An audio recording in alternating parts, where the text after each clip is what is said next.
What if Goku had Goten's potential? How would this change the story of Dragon Ball, Dragon Ball Z, and Super? Now, we all know that Goten is in the top 3 of having the most broken potential out of any character. He is up there with the likes of Gohan, Broly, Frieza, a being that is so strong. Goten, in my opinion, has the best all-around potential. Gohan has the most weird potential. Sometimes he doesn't get that strong, but then randomly he can stream and get really OP. What Gohan's problem is mentally he doesn't really train much, he slacks off. Similar to how Frieza used to think, and that's why Frieza never trained at all for most of his life. Until he had a lot of untapped power, that's how he got his golden form. But even Frieza was said to be a freak of nature, and Frieza was able to grow massively in strength. Then you have somebody like Broly. Broly is a mutated Saiyan. He's pretty much a Saiyan on steroids, pretty much, and he's absurdly powerful. His adaptation ability is absolutely insane with how much untapped power he has, and his potential is definitely up there. In my opinion though, Goten has the best all-around potential as a whole. Goten loves to train, he loves to fight, and his potential is absurd. He was only 7 years old and he unlocked Super Saiyan just for nothing, like it was nothing at all. He just turned into it. Now this also granted because Goku was a Super Saiyan when they had Goten, so the SLs are much higher. But Goten only did slight training with Chi-Chi every now and again. Chi-Chi, by the way. And it was light training. It wasn't crazy training or anything. And he only did little training with Gohan and Videl to learn how to fly, which he did almost instantly. And it was stated that him and Trunks were about equal in strength. Trunks was a little bit ahead. But Trunks was also training with his father and in the gravity room. But these two boys were as strong as Frieza, which is absolutely ridiculous if you actually think about it with how strong they are. Trunks already has insane potential on his own, but I think that Goten just has way more. Imagine if Goten trained with Vegeta and actually trained in gravity. He would be way above Trunks. It would be ridiculous. So, we're going to have what if Goku had Goten's potential instead. Now, Goku having this potential, with the fact how much he loves to train, is going to be absolutely ridiculous. I'm going to try and go with a more realistic route with how it would go, but I'm also not going to nerf him as it would not make too much sense. So anyway, Goku would still be born just like the usual. Now, his power level would still be a 2, as Goten was not really that much different either. As Bardock would still send Goku off, and he would sacrifice his life against the mighty Frieza. Now, Bardock did have a vision of Goku as a Super Saiyan, or more, battling Frieza. And Bardock knew that his son was the future, so he would sacrifice himself and Goku would still be sent off to Earth.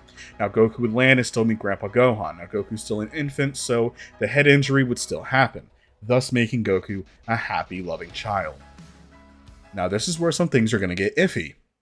As you know, over the next 12 years before Goku would meet Bulma, he lives on his own for a couple of years, but before that he trains with Grandpa Gohan. I think that during those years, he would quickly learn techniques very fast, and his power was skyrocketing very quickly.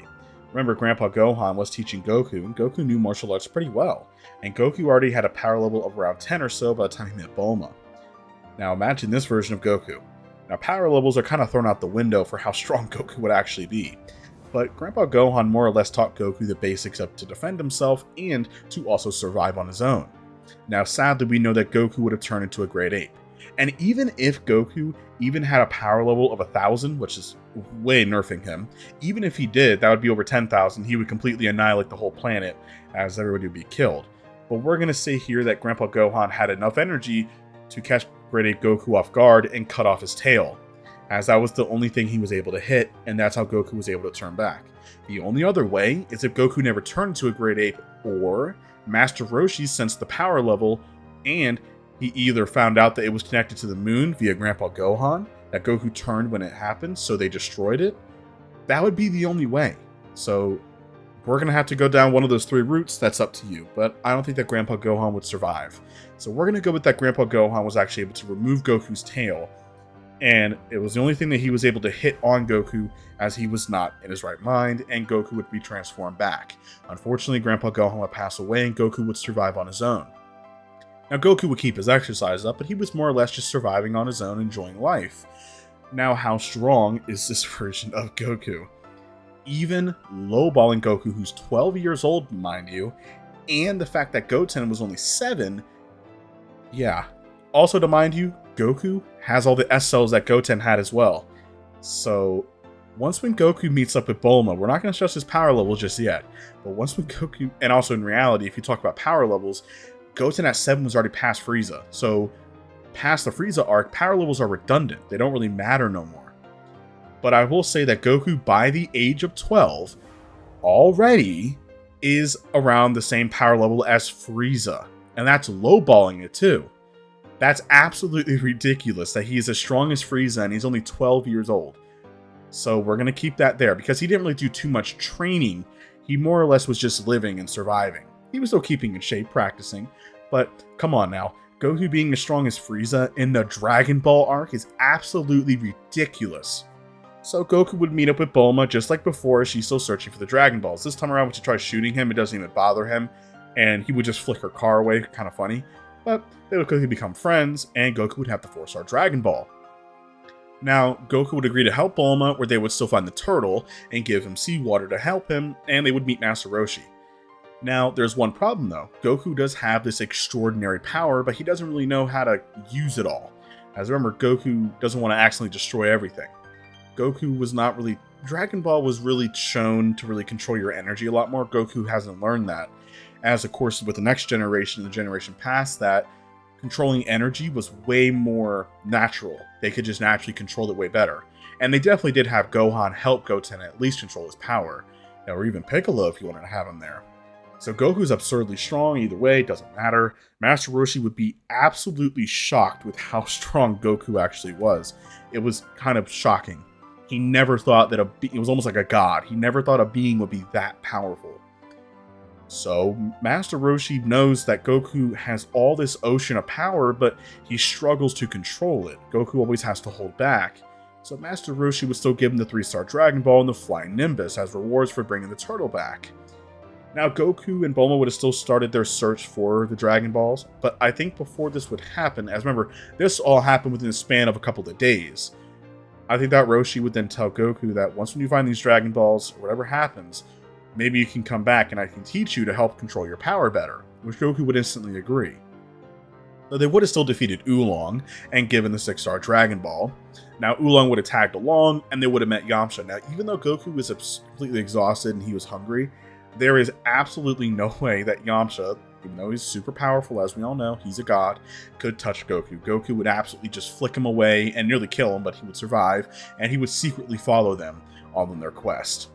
Now, this time around, I think that Goku would be able to take out the flames of the Frying Pan Mountain by himself pretty easily with a Ki Blast, or he can just use his own power to just kind of get rid of it, and they would find the 7-star Dragon Ball. Goku would have still defeated the Boss Rabbit Gang, Mai and Shu. They would still see the Dragon Balls as they were sleeping, and Pilaf would still summon Shenron, and Oolong would still wish for the girl's underwear. I would say that happens the same.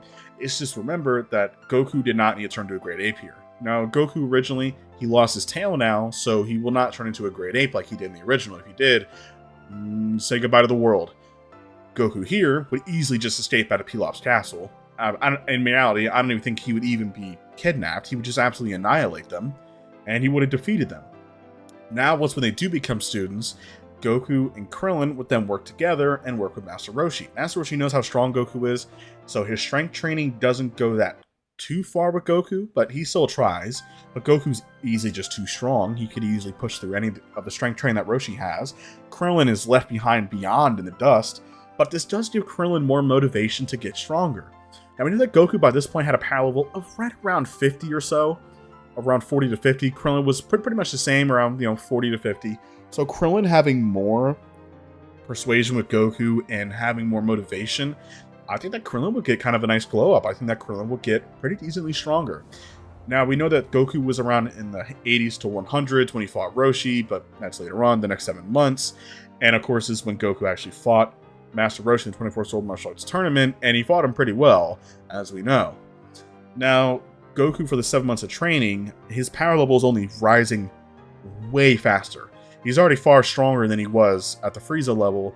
In my opinion, he's already reaching near levels of Cell Arc, which is absolutely ridiculous. Low-level Cell Arc, you could even argue and say androids, because the training is not really benefiting him that much. But he's still getting good shape, though.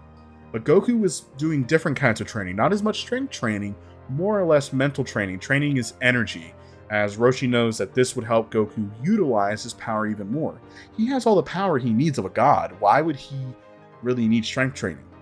Ki and training the mind is what Goku really needed. So Roshi would have to train the training, change it all massively. So Goku doesn't really do that much strength training, as he's too easy for him. He would do way more meditating and more mental techniques that Roshi would teach Goku and how to control his powers. So Goku would have way more control over it, that way he can use it. Now, just to mind you, Goku can turn into a Super Saiyan if he wants to, very easily. He already did it with Grandpa Gohan, which is actually kind of insane. Because Grandpa Gohan died roughly when Goku was around 7 years old or so, because we don't officially know. We know that Grandpa Gohan was gone for a couple of years, but I think that Goku would just turn into it on his own. Or maybe he always knew he could. Remember, Goten just turned into it, same with Trunks. They just happened. So Goku would just turn into Super Saiyan if he wanted to, pretty easily. Now, as for Super Saiyan 2, would Goten be able to use it? We've never seen him. Now, we don't know if, remember, he's a half Saiyan potential, so we don't know if it's rage-induced. But we know that with enough hard work, you can unlock it. Trunks was able to do it, if you remember, but he did need a little bit of rage. But Vegeta was able to unlock it, same with Goku on their own. So it does seem that, like, full-blooded Saiyans, they can unlock it without the need of a rage boost. So I think that Goku, just to make it more fun, will need a rage boost to unlock his next forms. Now, this is when we would then jump forward to the 21st World Martial Arts Tournament. In reality, Roshi knew that Goku was going to win everything. There's absolutely no shot. The main part of training that he taught Goku was to hold back and to not utilize, and really not kill nobody, but to utilize his power very well. So Goku would easily win, and Roshi would even fight Goku near the end. I don't even think he would even take the place of Jackie Chun by this point. Even if he did, at full power mode, he would hit Goku with everything that he had. He was training Goku to see Goku's level of control over his energy. Because Goku's still a kid with the power of, Cell Saga level. That's absolutely ridiculous. So he would have defeated them. Now with the Red Ribbon Army, this I think will go a little differently. Now, Goku would easily blitz through the entire Red Ribbon Army. Remember how fast and strong he is? If they had the Dragon Radar, Goku can just blitz around the whole world and find the Dragon Balls in an hour, if he really wanted to. Remember, this is a being that can go multiple times faster than light. He can just travel around Earth, find it, and then dip out and get back to Bulma if he wanted to. But we're still going to say that Goku would still fight the Red Ribbon Army. They would have absolutely no chance against Goku. Goku would easily defeat them, and it would just be kind of hilarious how bad they would have beat them. Now, I think Goku would have still defeated, Blue, and he would have still met Mercenary Tao, and he would have defeated him. General Blue and Mercenary Tao had no chance against Goku. Now, I think this is when Goku would then fly up to Korn's Tower. Yes, Goku can fly, because it makes sense. Goten literally learned how to fly pretty easily. I think that Goku could as well. He's that strong, so why not? So I think when he does reach the top of Korn's Tower, Korn, in reality, could give him the Sacred Water, but he doesn't think that Goku needs it, because he has all the potential in the world anyway. And he thinks that his normal level of training won't really help Goku, so Goku will do more mental training. Goku has all the strength he needs, he just needs to train the mind, which is where Goku was lacking at, to train his spirit. Now, Korn will even offer Goku to go train up with Kami, who's the god of Earth, but before Goku does that, he would easily annihilate the entire Red Ribbon Army, leaving no stone unturned. Now, you could change the story and state that Dr. Gero died, but I'm going to say that Dr. Gero did survive, and he begins working on his own type of androids. Now, Goku would still reunite with Grandpa Gohan during the Fortune Baba Battle Arena arc. He would have easily defeated all of them. Now, this is when Goku would then swim to Papa Island, a couple of years later, to begin the 22nd World Martial Arts Tournament. Now, Goku by this point is at 16 years old. He's absolutely ridiculous when it comes to power. In terms of power scaling, he is in the Cell Saga levels of power, and that's slow scaling him, which is ridiculous. So when Goku does meet up to fight Tien Shenhan, he would absolutely annihilate Tien Shenhan. It would be kind of comical, but Goku would have way more control over his spirit. So Goku would just hold back and let Tien Shenhan try all of his moves. Goku's learning, and he has way more control. Now, this is when I think a big pivotal turn would happen for Goku. Now, when Goku sees that Krillin is killed by Tambourine, just like before, and Demon King Piccolo does arrive, Goku would snap, and I think he would show Super Saiyan for the first time. Even though it's absolutely overkill, his power would literally shake throughout the entire solar system, and even beyond that, as other beings can sense it. As even far off in space, a certain purple feline was deep in slumber. He wasn't time to wake up yet. Even his little nose twitched as he felt a little power in his sleep. But Goku would now be in Super Saiyan, and he was furious, as no one ever seen it before. Goku did explain that he can turn into it whenever he wanted to, and he might have shown them a few times just turning in and out of it, as he has full control over it. He would absolutely vaporize Tambourine, and then he would cross paths with Demon King Piccolo and just punch right through his stomach and kill him. It would not even be anything. Goku would not hesitate. And Demon King Piccolo, for plot reasons, would still spit out an egg, thus having Piccolo Jr., thus meaning that Kami's still alive, so Goku can use the Dragon Balls to resurrect Krillin and bring him back to life. So, this is when Goku would skip the Sacred Water part, and after he defeated Demon King Piccolo, he would then go to the Lookout and begin training with Popo and Kami. Now, Popo and Kami can't really teach him that much on strength, as he's already past that, but Goku did more or less training his spirit than anything else, so that's what they would really focus on, to really harness his power. So Goku has full mastery over his strength. So by the time that he's over 18, Goku is absolutely ridiculous. Now, I will say though, the Earthlings have also gotten a lot stronger. Now, if you do know, the Earthlings, they are around 180 to the 200s in terms of power. They're not as strong as Goku and Piccolo was in the original, but they are very strong. I think that the Earthlings have gotten a lot stronger. I think that even Tien, Yamcha, Krillin, and Chaozu, they've gotten a lot more powerful in terms of strength. Roshi, he's really just retired. He doesn't really train much, but I think that Roshi would still stay in shape, having Goku as motivation.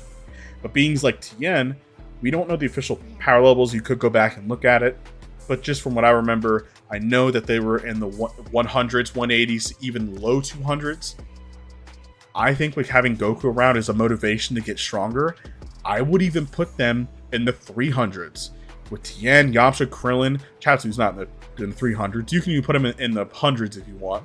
But I think that Tien, Yamcha, and Krillin are in high 200s to even 300s, which means that they are able to battle Demon King Piccolo, or Piccolo Jr., who's a reincarnation, or just Piccolo.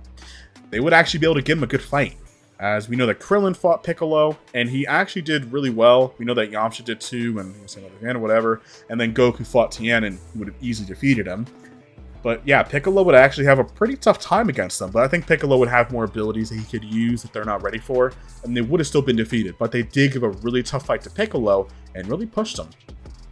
So, this is when I think that when Goku does show up to fight Piccolo, how strong is he? I think that Piccolo is a little bit stronger because he has more motivation. So he was in the 300s. I would say he's probably in the 400s. But still, the fact that even Tien, or even someone like Yamcha or Krillin, were to fight Piccolo, they would still give him a pretty good fight. They would give him a little, a little run for his money. But unfortunately, against Goku, no. Piccolo would be absolutely overpowered by Goku. It's not even a competition. Goku's not even trying. If you guys remember when Goten had his little match in the junior division of the World Martial Arts Tournament against that one little kid martial artist, when he was just blocking his attacks easily and then he just punched him once and he fell over, that's probably what would happen. Goku was kind of let down, but he will say that he was a lot stronger than his reincarnated father, that is. But he spares Piccolo, stopping Kami because he knows if Piccolo dies, Kami dies as well, meaning no Dragon Balls. Now, Goku, I think, would have still met Chi-Chi along the way, and I know some people don't like Chi-Chi. Some people hate it when I get her with Chi-Chi. Some people hate it when he's not with Chi-Chi. In reality, to the story, it makes sense that he would still get with Chi-Chi, because Goku's still a bit foolish, and he still thought that marriage was some kind of food. It would still happen the same. He's just Goku, but way stronger. So Goku would have still met Chi-Chi, and they would have still gotten married, and they would have still had Gohan, and then 5 years later, we would have still had the Saiyan arc.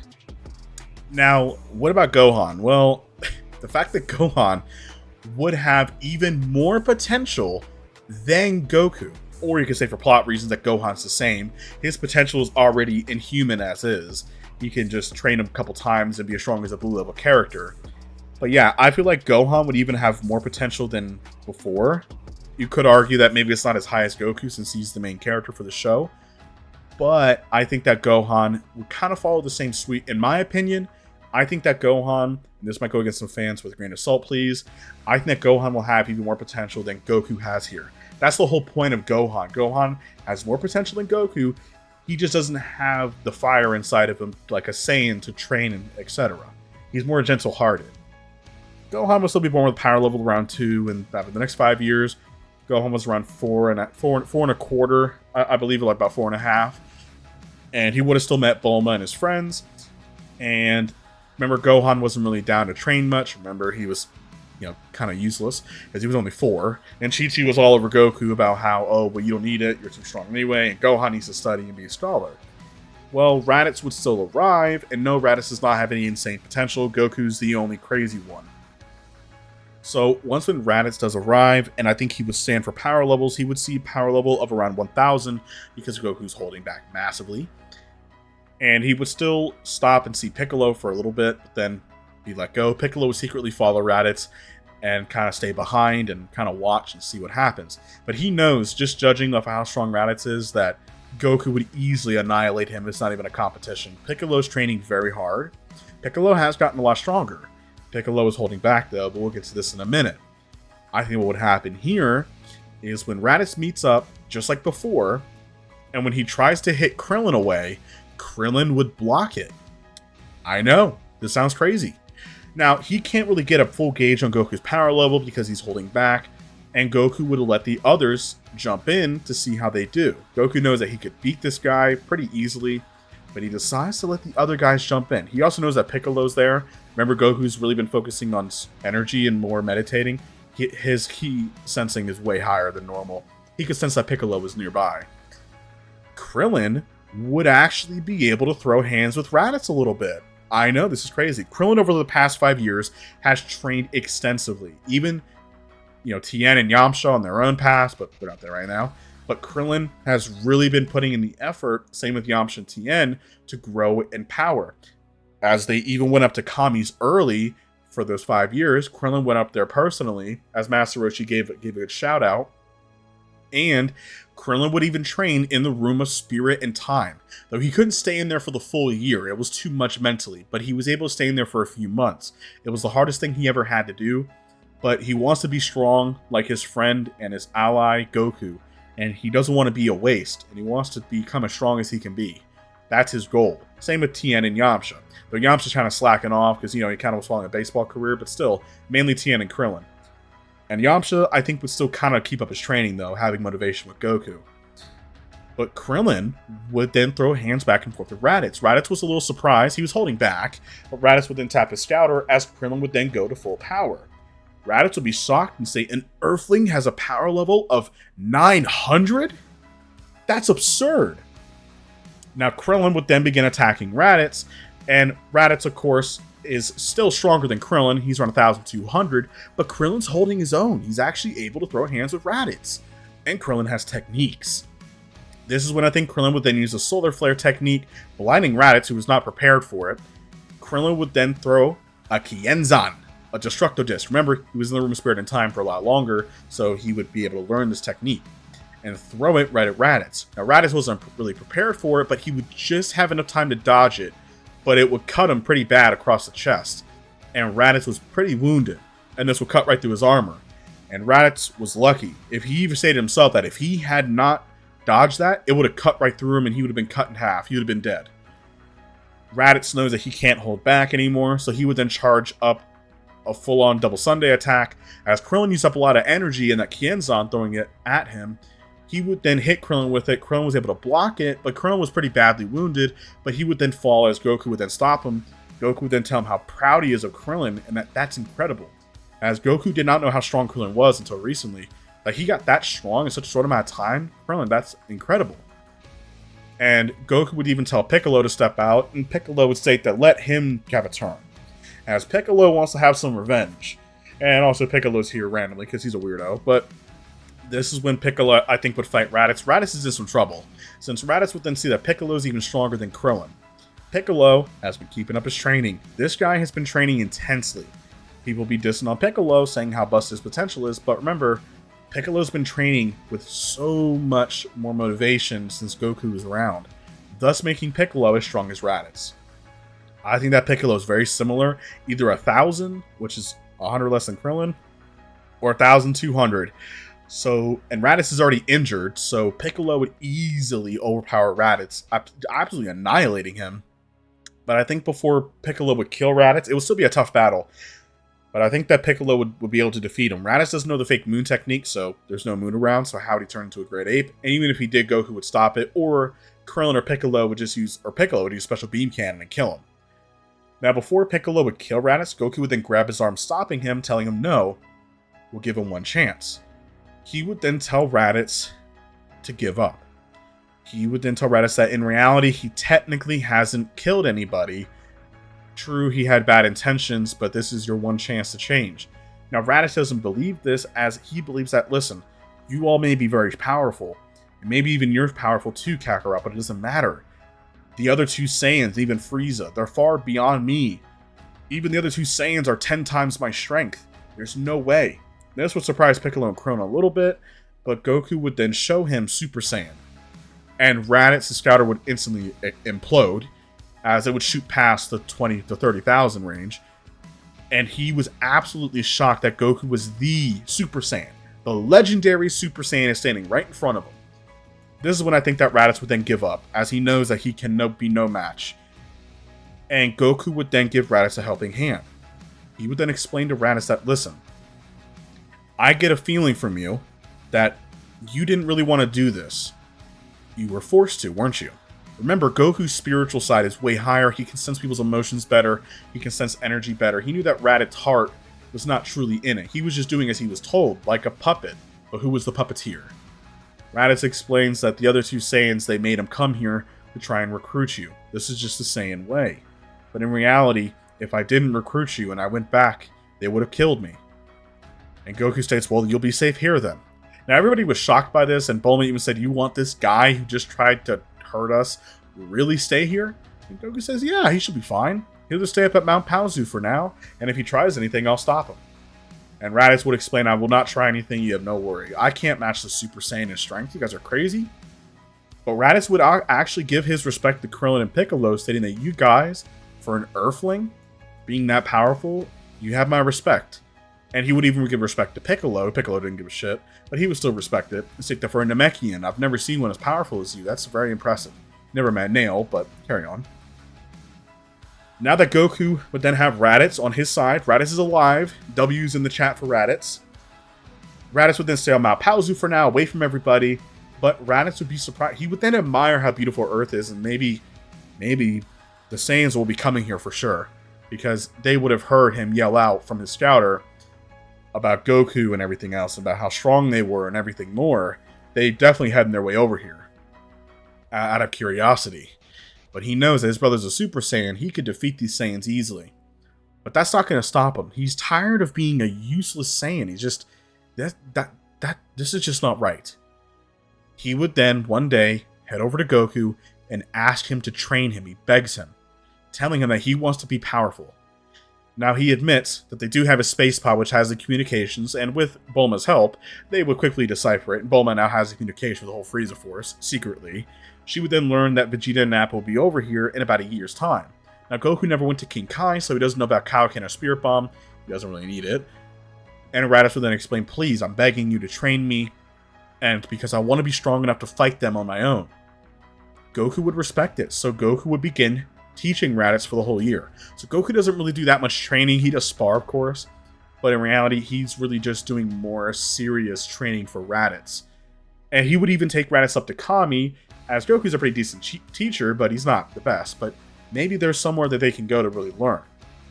Now, as for Piccolo, he's going to stay on Earth and continue training. He would then still take Gohan to begin teaching him how to survive on his own. He knows that Gohan has busted potential, as this was stated by Goku. Now, I know that Piccolo never officially saw it, but I think that Goku knew that if it's Goku's kid, he might be useful. So Goku would allow Piccolo to take Gohan and continue training as Goku would handle Raditz.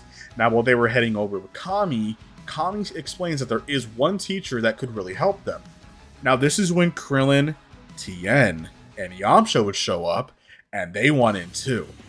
They want to learn and study under this master for a year. Kami explains how they're going to explain this to King Yama, but they would then let them go. So they would then all teleport in front of King Yemma, who was not very pleased that there's multiple mortals here that are still living. And Goku would kind of trick him, explaining that, well, do you want over 8 billion people to die? And King Yemma's sweat dropped and said, no, not. Go on ahead. His name is King Kai, and he's the best teacher around here. Go down Snake Way. So this is when I think that Goku would then kind of stay behind. Because in reality, you could have Goku go with them to continue training, but that's not for what it purposes. I think that Goku would want to go back to Earth just to be sure that the Saiyans will not show up randomly, and to also help Gohan train with Piccolo. As true, he kind of trusts Piccolo a little bit, but not fully. And he'll help Piccolo out with Gohan. And they're strong enough to make it through Snake Way on their own. So, Krillin, Tien, Yamcha, and Raditz would then begin making their way. Now, with Raditz and them, and all of them being so much stronger, they would be able to get to King Kai's place much faster within a few weeks' time. Once when they do arrive, it'll be a pretty comical scene as Raditz lands no problem on the planet, but the other Earthlings would then meet their faces to the ground, and it'll be a similar scene to how Goku felt with it, and Raditz would then laugh and state that you Earthlings in your low planet level gravity, planet Vegeta had over 10 times gravity like this place, so this feels like nothing to me. They would still meet King Kai, and they all had a set a funny joke. King Kai knows who Raditz is, he knows he's a bit troublesome, but he also knows about Goku. He senses power level when Goku transformed before, and if Goku did send him here, he's gonna have to trust it. So, King Kai would begin his training all of them, and they all have the potential to learn the Kaioken technique. As now, once when the year would then be used up, Goku was still training with Gohan and Piccolo. Piccolo did get a big massive buff in power, by the way. Now we know that in reality with King Kai's training, Goku, who has insane potential already, originally when we went to King Kai, he got around 18.8 times stronger. For fun purposes, I'm going to explain that since there is 4 people training, Goku wasn't sparring with nobody, that could double. I'm going to say that at bare minimum, at absolute bare minimum, they at least got 18 to 20 times stronger. They got their way earlier, and there's 4 of them sparring. Now the Earthlings don't have potential like how Goku does, but it still doesn't matter. I would even say that they at least got 18, 20 times stronger. Now, as for Krillin, he had a power level of around 900. Tien is pretty much the same, pretty much time with Krillin at around 900. Yamcha's at around 800, and Raditz is 1,200. So even somebody like Yamcha has a power level of 16,000, by the way, which is absolutely ridiculous. And people like Krillin and Tien, they have a power level of 18,000. And they can use Kaioken, they can use Kaioken times 2 and buff up their power level even higher. So their power level can go up to 36, they can even go times 3 if they really wanted to, but of course that would damage their bodies. Now as for Raditz, he definitely got the biggest buff. He got at least a 20 times buff in power, which would basically make him around 24,000. And he knows the Kaioken technique. I think that Raditz also being a Saiyan is more naturally durable and gifted, so he can use Kaioken times 3. He is also stronger than Tien and Krillin, so it makes sense that his body's more durable. So even if he used Kaioken times 3, which is the absolute max, which does damage him pretty badly, but he can still do it, he can be up to 72,000, which is absolutely cracked. So, once when the Saiyans do arrive, their team is absolutely ridiculous. As for Piccolo, I know some people might be disappointed that Piccolo does not know the Kaioken technique, which, true, I understand that, but Piccolo has a different path that he's going to be going down, which I'll explain to y'all later on in the next part. Now, as for Gohan, Gohan did get a pretty decent buff. We know that Gohan was around 1,300, 1,400, or a little bit higher. Gohan was pretty powerful. The fact that he has more potential than Goku, now we know that, of course, obviously this would mean that Gohan by this point would probably be in Frieza Saga levels, but we're not going to go down that train because that'll be ridiculous. Gohan is kind of weird when it comes, he's basically plot power scaling with how he works. But even Gohan, with training with Goku and Piccolo, the majority of the time was survival training. A month after that was really just trying to train Gohan to fight. Gohan at bare minimum, and this is being really nice, would have a power level of, in my opinion, of around 20 to 30,000, which is really powerful for Gohan by that point. Remember, Gohan's still a kid. When he becomes an adult, his potential is fully utilized, if you guys remember. Now, Once Vegeta and Nappa arrive, they realize they have really effed up because they realize how powerful everybody is. So in reality, even somebody like Gohan would easily blitz through somebody like Nappa and kill him. Raditz would want to fight Vegeta on his own, as the Earthlings would then handle the Cybermen. Yamcha would still get Yamcha'd by a Cyberman, but when it does blow up, Yamcha was perfectly fine. His outfit was a little ruined, but he had no damage on him, because the Cyberman's self-explosion would not kill him. So Yamcha was fine. And even somebody like Chaozu, who I know, Chaozu didn't really show up, Chaozu would be fine because Tien was there to help him. And even Chaozu's pretty powerful. Chaozu has a power level of around 400 to 500, which is not as strong as it should be, but Chaozu was still able to hold his own, and he's kind of on the sidelines. Raditz would fight Vegeta, as Goku would just stand back and watch, just in case Raditz needs help. Raditz would absolutely slap Vegeta around like a baby, as Vegeta has no chance at all, even at his full power, and Vegeta knows that he can't turn into a Great Ape because Raditz has a tail too, and he can control his Great Ape form, so Vegeta's at an L. Raditz would be ready to kill Vegeta, but I think Goku would spare him, as he can sense the same feeling that he got from Raditz that he got from Vegeta, that this Frieza guy must be the problem. Goku kind of wants to meet Frieza and fight him. Frieza guy seems pretty strong. So Vegeta was spared, and he wasn't murdered by Raditz, but Vegeta would then crawl away into his space pod and then escape. Now, Nappa was killed, by the way, so Nappa's not alive. Vegeta would then escape and dip out. Now, since they never really spoke about the Dragon Balls, necessarily, now you could say, though, that while they were fighting, one of them might have slipped and said, oh, well, it doesn't matter if anybody gets hurt, we can just use the Dragon Balls to wish them back to life. Frieza might have heard that, and maybe now he's heading to Namek, plot-induced reason. So Vegeta would then learn about it, so he's heading to Namek to wish for immortality. That's how he can kill pretty much Raditz and everybody else, and even Frieza. After the defeat of Vegeta and Nappa, peace was finally restored to Earth, as Raditz was very proud of himself, as for once he actually was able to do something, and he defeated Vegeta. He did it. Now, Raditz, of course, knows he's not as strong as his brother, but he proved his brother right, and Raditz knew that he could help them and do better. This is a big character growth for Raditz, for sure. But now, how would they even go to Namek to battle Frieza? That's not a normal thing. Well, the reason why it wouldn't really work is because no one died. That was the whole point of going to Namek. There is one option, though. King Kai. Now remember, though, King Kai and Raditz and them, they all met up and they did their training. Now what could happen is King Kai knows about what Frieza's plotting to do, that he's heading to Namek to wish for the Dragon Balls. Well, this could be a huge problem. And if Vegeta ever gets his hands on it, he could even have the power to maybe just wish Goku away or more. This is when I think King Kai would introduce himself to Goku for the first time and explain to Goku that he might need some help. Usually gods or deities are not allowed to meddle in mortal affairs, but King Kai is a low-level Kai compared to the other ones, and he's meddled in a lot before with the Dragon Balls. He's asked Dende and others for help. So I think that King Kai would actually go out of his way to ask Goku for help, and he would explain where Namek is. So, with the help, he would then tell Bulma where Namek is, but now they don't have a spaceship to really go off of. Or do they? Remember, Raditz still has his space pod. Bulma, by this point, same with her father, has built a spaceship that can go jet faster than even Raditz's space pod, and it's massive, and it can hold storage, and it also has gravity too. Since remember, Bulma's also taken data from the space pod. She knows about Planet Vegeta, she knows about gravity, and that's also an aspect for gravity, but they all know about it. So, Bulma explains that now that she has the quartz to Namek with the help of the strange guy in their head from above, they can go right to Namek right now. She has the supplies, but who would go to Namek? Well, I think it'll be a small group, since Goku would want the majority of the fans or the people to stay, because he doesn't want everybody to go to Namek, just in case if something happens, Earth is protected. So, I believe it would be Goku, Raditz, Piccolo, and Bulma. It'll be 4 people, as Bulma needs to control the ship. Remember, Goku, Raditz, and Piccolo is more than enough to take down any threat, but the other Earthlings will stay on Earth. They're a little let down as they did want to go, but they understand too, and Goku says, listen, you guys have proven to me just how strong you guys are. It's incredible, but I need you guys here. And he would tell Gohan to actually stay, telling Gohan, listen, you're so strong, Gohan.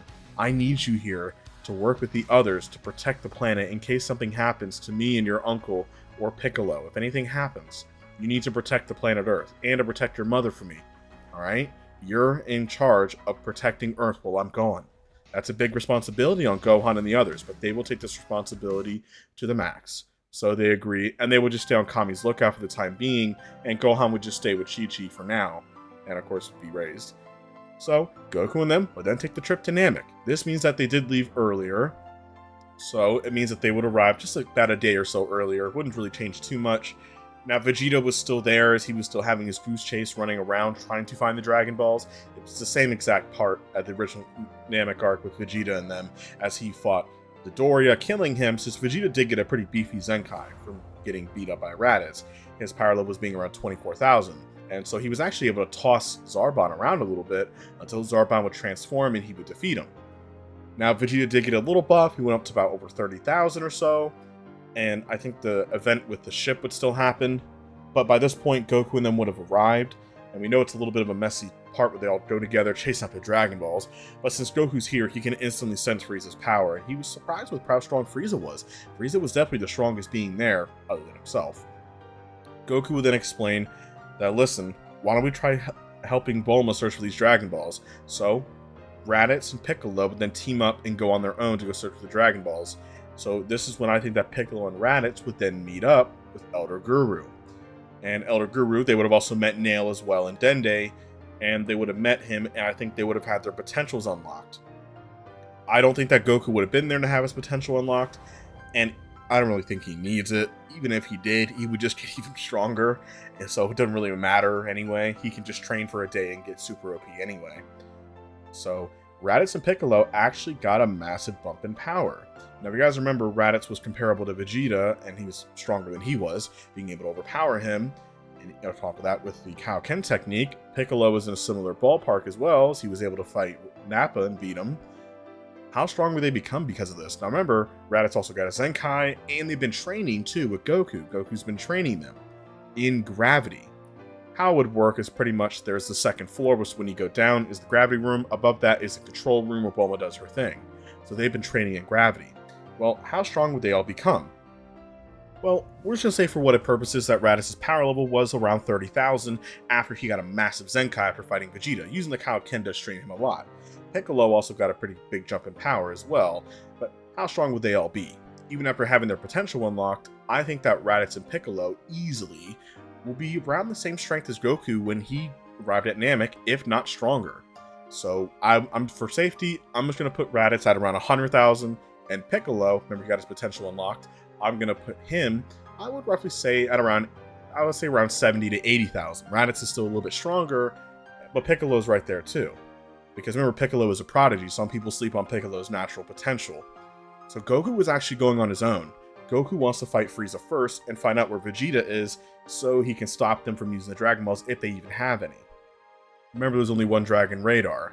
Now, if the Dragon Balls are all over the place, Raditz and Piccolo would have easily gotten them and kept them far away from anybody. I think that Vegeta was trying to search around, and I think he would have found Bulma's spaceship. And this is when I think Raditz would then find Vegeta once again, helping Bulma.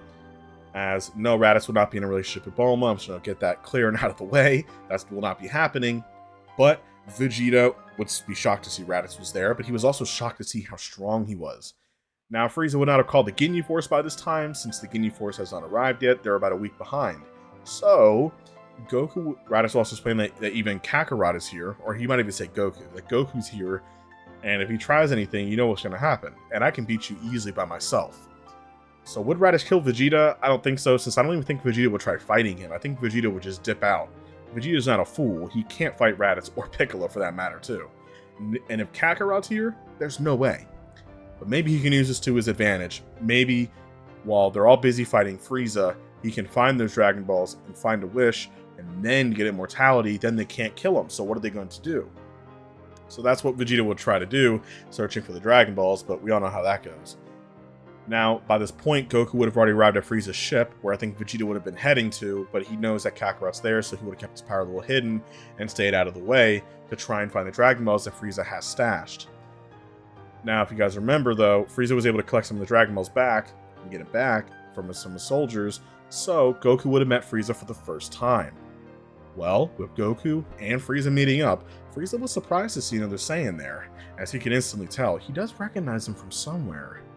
Wait, he must have been an offspring of that one Saiyan all those years ago, who had one final little standoff against him before he was destroyed.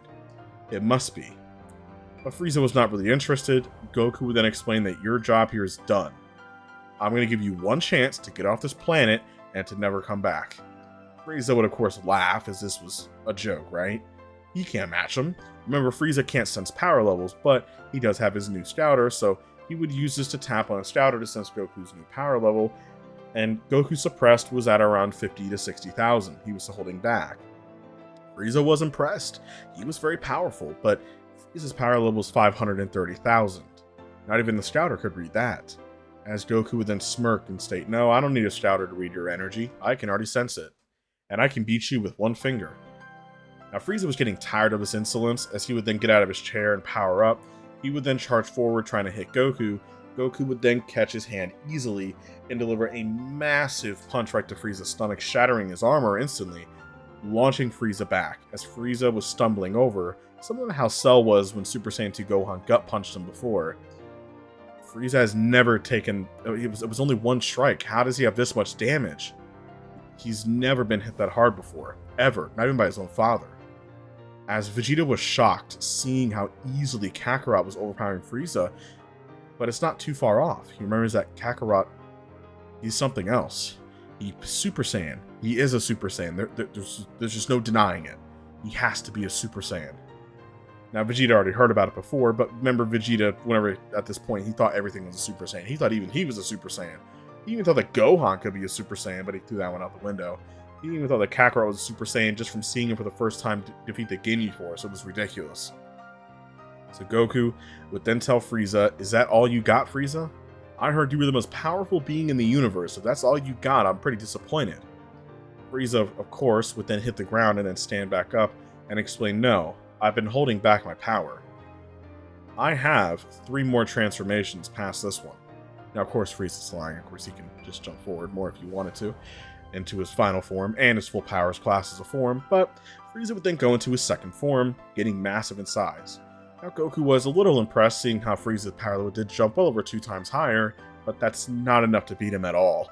Frieza would continue trying to hit Goku, even trying to stab him with his horns, but his horns would shatter against Goku's granite-like body, as it would absolutely, maybe it's like Durasteel. He has absolutely no chance against Goku. Goku would tell him, "If you have more transformations, you better go to your full power, your true form, and stop holding back." So Frieza would skip his third form, and he would go into his final form, his true form. Now that he's in his true form, he would then shoot death beams at Goku, who would block it. They would then continue their match, going back and forth. Now, by this point, Raditz and Piccolo would have already gathered all the Dragon Balls, keeping them safely far away, and in reality, no one can use them. This is when I think we would have Elder Guru speaking to Piccolo one more time. He would explain to Piccolo that his time is almost up. The stress of all of his people dying on Namek, and with his old age, he can't continue on much longer. So he has an offer for Piccolo. He asked Piccolo to take his hand and to fuse with him. Now, Piccolo was a little against it, but he states, "Fine, but I'm in control of the ship, not you." This is when I believe Nail would then step up, and Nail would state, "Then fuse with me as well." Nail would explain that if the Elder is passing his power on to yours, it is my duty to follow the Elder no matter where he goes, and if that means to help you in power, then I will. As the Grand Elder states that while true, your power will grow massively, but Nail has more natural fighting power than I do. I have my knowledge and wisdom. Combine both, you will become the perfect fighting Namekian, the strongest that we've ever seen. Piccolo would then take the offer. As Piccolo would then take both their hands, they would then fuse into Piccolo, thus having a new Namekian. Piccolo's power was shocking, as Goku could sense it from far away. How strong is this version of Piccolo? Well, the fact that he already fused with Nail, and Piccolo's even stronger than he was originally, yeah, Piccolo's pretty OP. Raditz was shocked to see how strong Piccolo has actually become. Piccolo even grew in size, being, I'll definitely, he was around 7 foot tall. Piccolo's right around 8 foot tall now. He's about a foot bigger, and he has more muscle mass, looking kind of similar to his orange form, but just maybe a foot smaller and green. But Piccolo was now a new being. He was now a Super Namekian almost in a way. But Piccolo's spirit was calmed by, of course, the Grand Elder, but his fighting power was increased highly because of Nail, as Nail was the strongest Namekian other than Piccolo. Piccolo would then put his hand on Raditz and tell him that he's going to go see if Goku needs any help, but for now, we need to make sure that the Dragon Balls are safe. He's confident that Goku can easily win. Raditz was kind of shocked how really mature acting Piccolo was sounding and not mean at all. It was kind of weird, but Piccolo would then smirk at him and explain, I'm still Piccolo, that's not going to change. But I do feel a lot more at peace. Now, how strong is this version of Piccolo? This version of Piccolo easily, by this point, Piccolo originally fused with Nail, his power level was around 1.5 million. Fusing with Elder Guru, and I think having his potential unlocked as well over the next course of a couple hours will increase his power.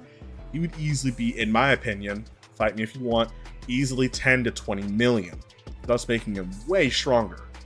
So, and Piccolo does have more abilities, thus he can use it to unlock potentials and read minds and more. So Piccolo also has thousands of years of knowledge because of the Grand Elder. So Piccolo is absurdly strong. Now back to Goku and Frieza's fight. Vegeta was watching in shock as he fell to his knees. He never thought that Kakarot was this powerful, he could sense it. As Frieza was huffing and badly wounded, everything that he was trying was not working. He was even contemplating blowing up the planet to maybe try and beat him. But of course, Goku was too strong, he would not let that happen. He tells Frieza to stop holding back, go to your full power and attack me. So Frieza does that. He goes 100% and he tries attacking Goku, buffing up even more, so he's massive in size. Of course, it does nothing to Goku, as Goku is just way too powerful, in base form, not even breaking a sweat. As Goku explains that you're just a beast. You have no mercy, no honor. You're just a monster who doesn't care. As Goku can sense, remember Goku's spirit is way higher, he sensed the evil within Frieza. He senses that there's no hope for Frieza. He can sense that. Remember, Goku has spent a lot of his life doing more of a spiritual training. Goku can sense the goodness in people and bad way more than he ever could. He could really sense that Frieza is just a monster. There is no goodness in his heart. Zero. He knows that there's no mercy needs to be shed for Frieza, and Frieza cannot be saved. He knows that if he lets Frieza live, Frieza will just go out and do more evil acts again. He does not deserve a chance. Goku originally would have allowed Frieza to give him a chance, since he could not sense people as good as he did, but now that he can, he knows that there's no way.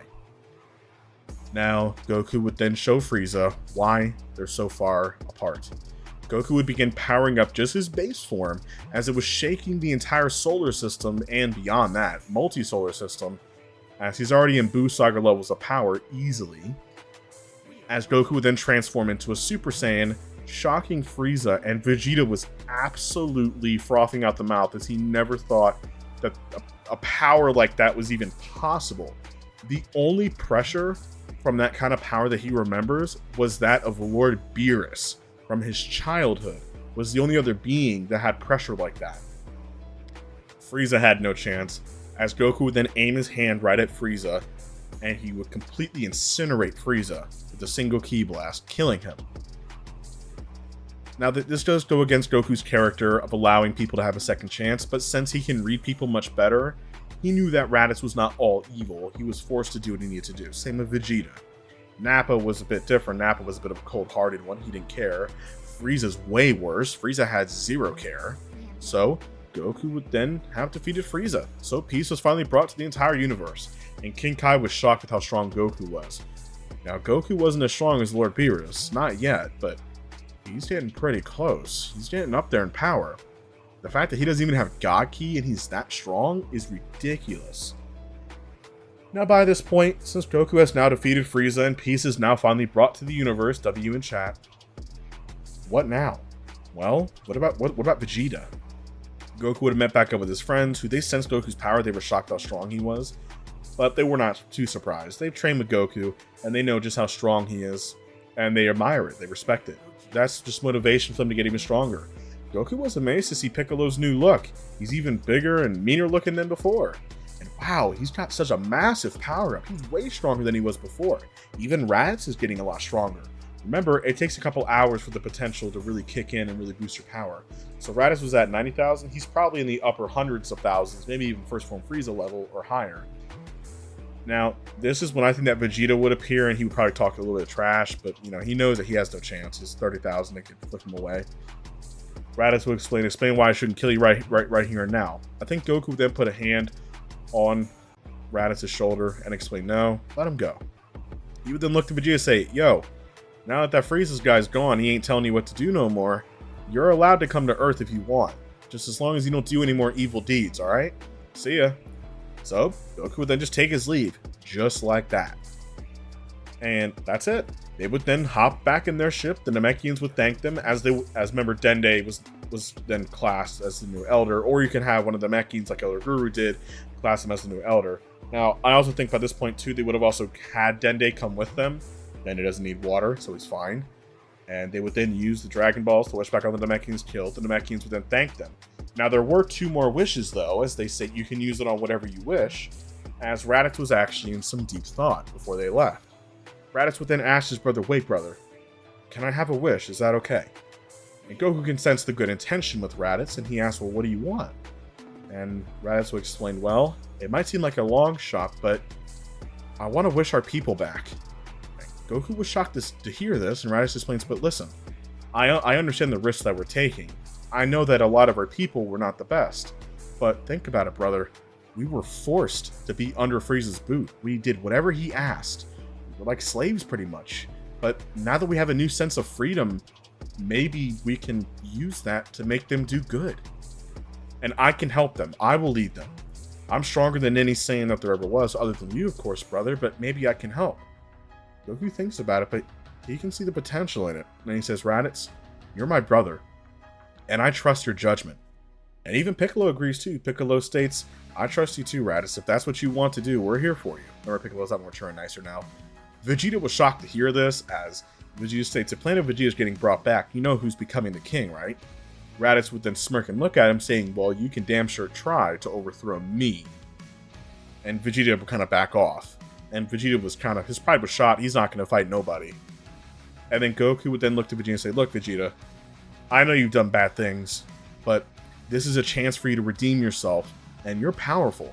You're probably one of the strongest Saiyans that probably ever lived. Maybe you could help them, help the Saiyans, and help them lead alongside Raditz to help them do good things, not bad things.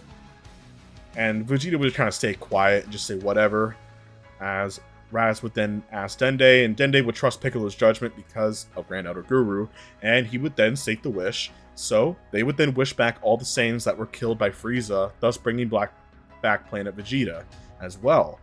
And all the Saiyans were in shock. Bardock was in space, but he would then fly back as he was looking at his hands and he was confused. He was just fighting Frieza. What happened? Wait, his son. His son must have done something. They're back. But then Gine would then hug Bardock, and then she would start hitting his head like how Chi-Chi does, explaining how stupid what he was doing. But Bardock was more proud than ever. As remember, Bardock was in Hell, and apparently Hell also has a thing you can see all the fights and everything. They saw that in the Buu arc, so why didn't they show the Frieza arc? And so Bardock knew how strong his son has become. His son is a Super Saiyan, the legend, and all the Saiyans know about it too, since a lot of them were watching, even King Vegeta. Out of disdain, he wanted his son to be the Super Saiyan, but carry on. So, Raditz would then take one of the space pods and he will head to Planet Vegeta himself. Vegeta would follow along, as Raditz would then have his own arc. This is massive character development for Raditz. Raditz would then arrive to Planet Vegeta and see his family. Tears well into his eyes as he would hug them. This is when I think that King Vegeta would appear and have a moment with his son. Raditz would then gather all the Saiyans. Now, we don't know how many Saiyans there are. There's probably over 1 million or so, or a couple 100,000. Raditz would then have a speech and explain that his brother has killed Frieza. Now, this instantly means in power hierarchy that all Saiyans will pretty much accept that Goku should be the new king. He is the Super Saiyan after all. Raditz will explain that his brother, his home is Earth, but he is a Saiyan no matter what.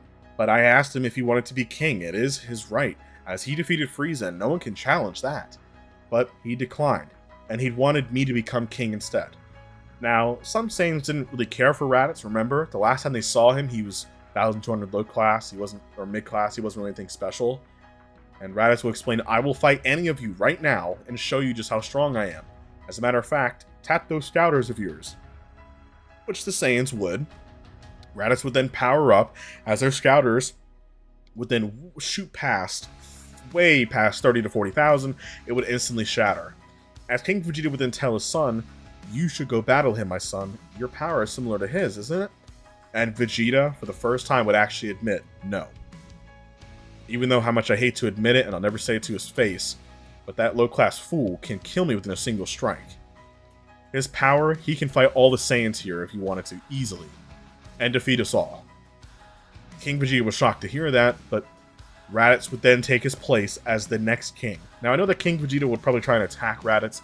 Raditz would easily slap him around. Even Vegeta tried to. And Raditz would then take the Saiyans to a new age.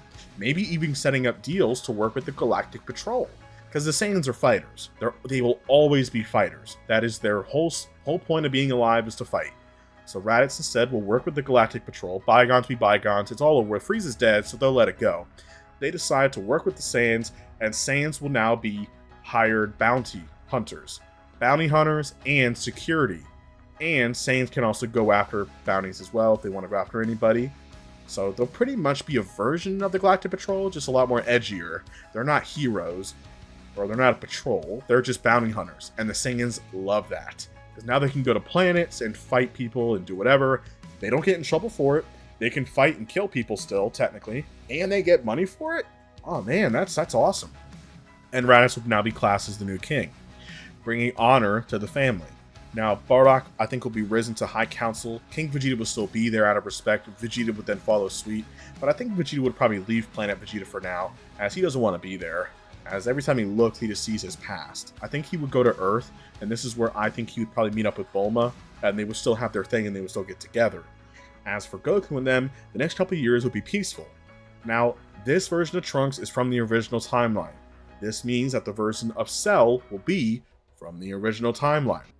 Now, of course, Android 17 and 18 and 16 will be far stronger than they originally were, but again, Dr. Gero can only push technology so far. He's not a god, so they can only go so far. They are much stronger. We'll get to this in a minute.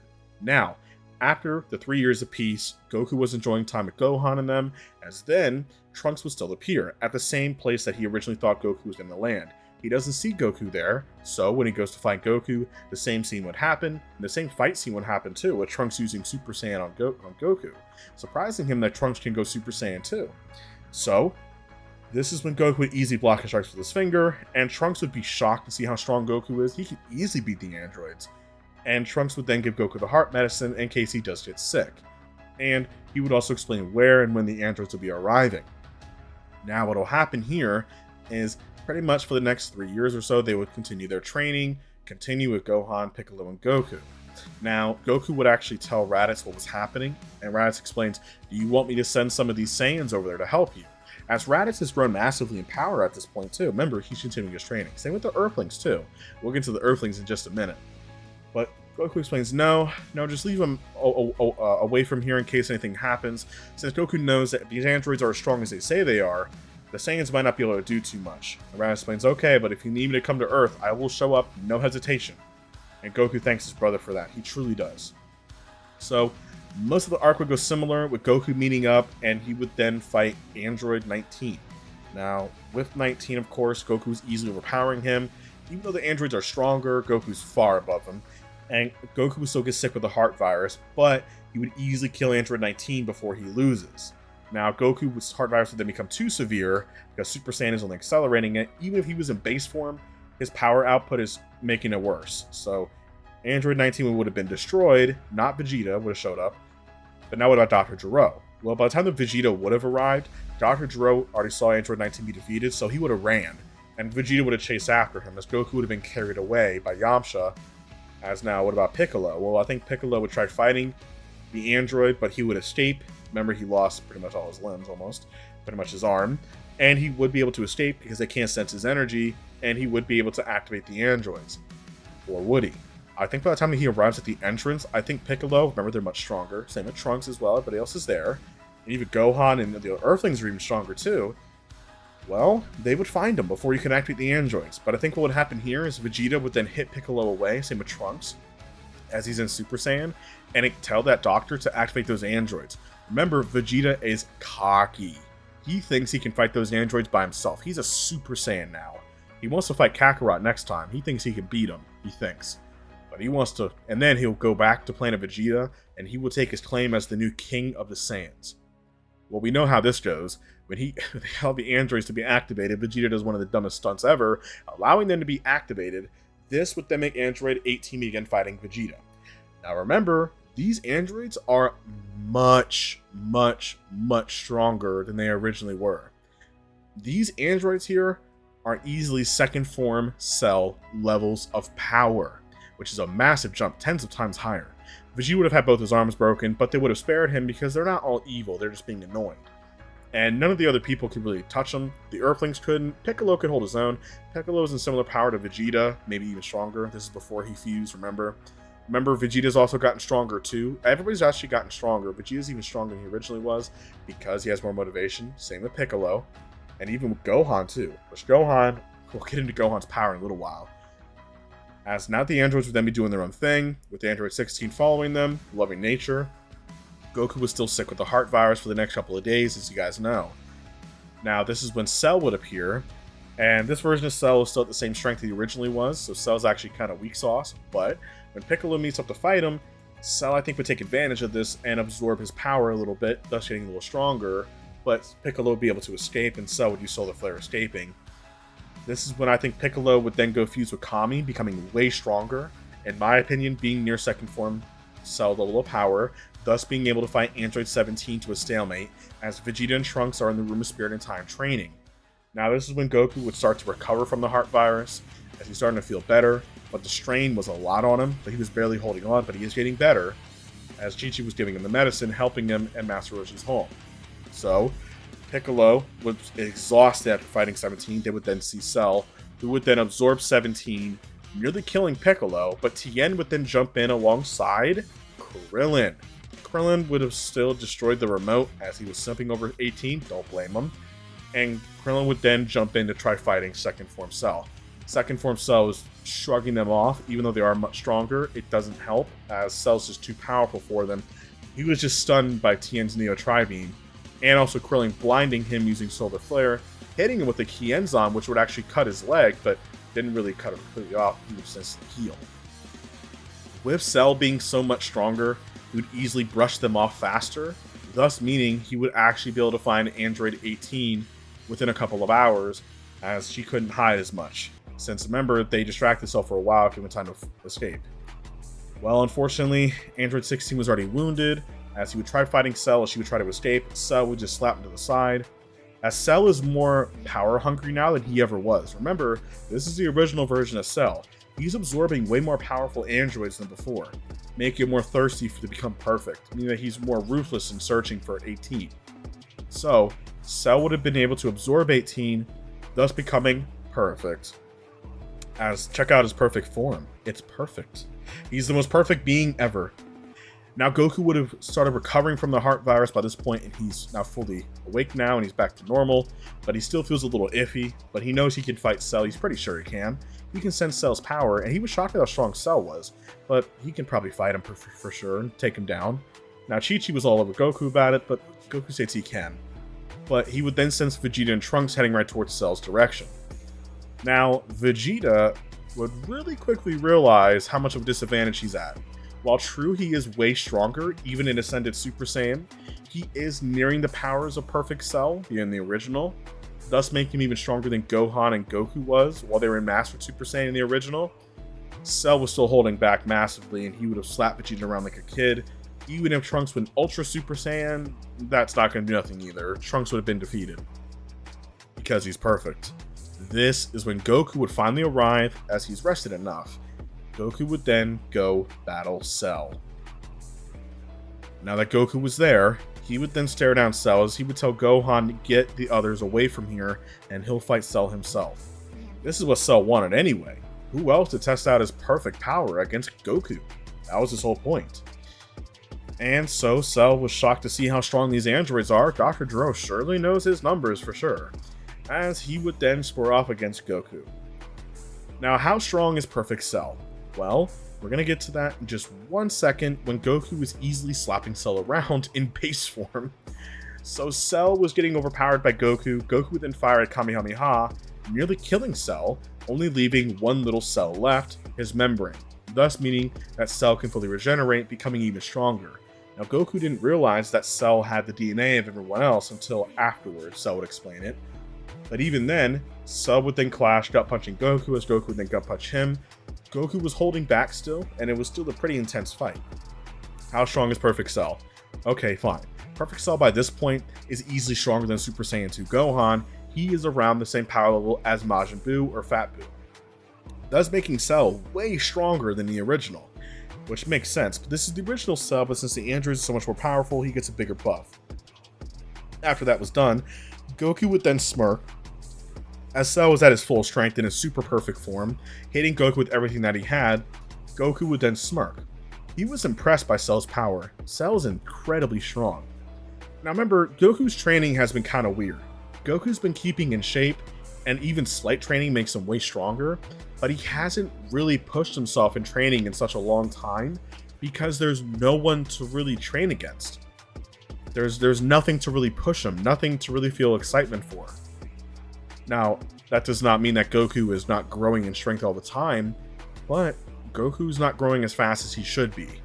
But luckily, he'll have a teacher in a little while that'll definitely push him for sure, and you'll see just how busted he can become. How strong is this version of Goku? Goku, by this point, in his base form, is stronger than Perfect Cell, easily.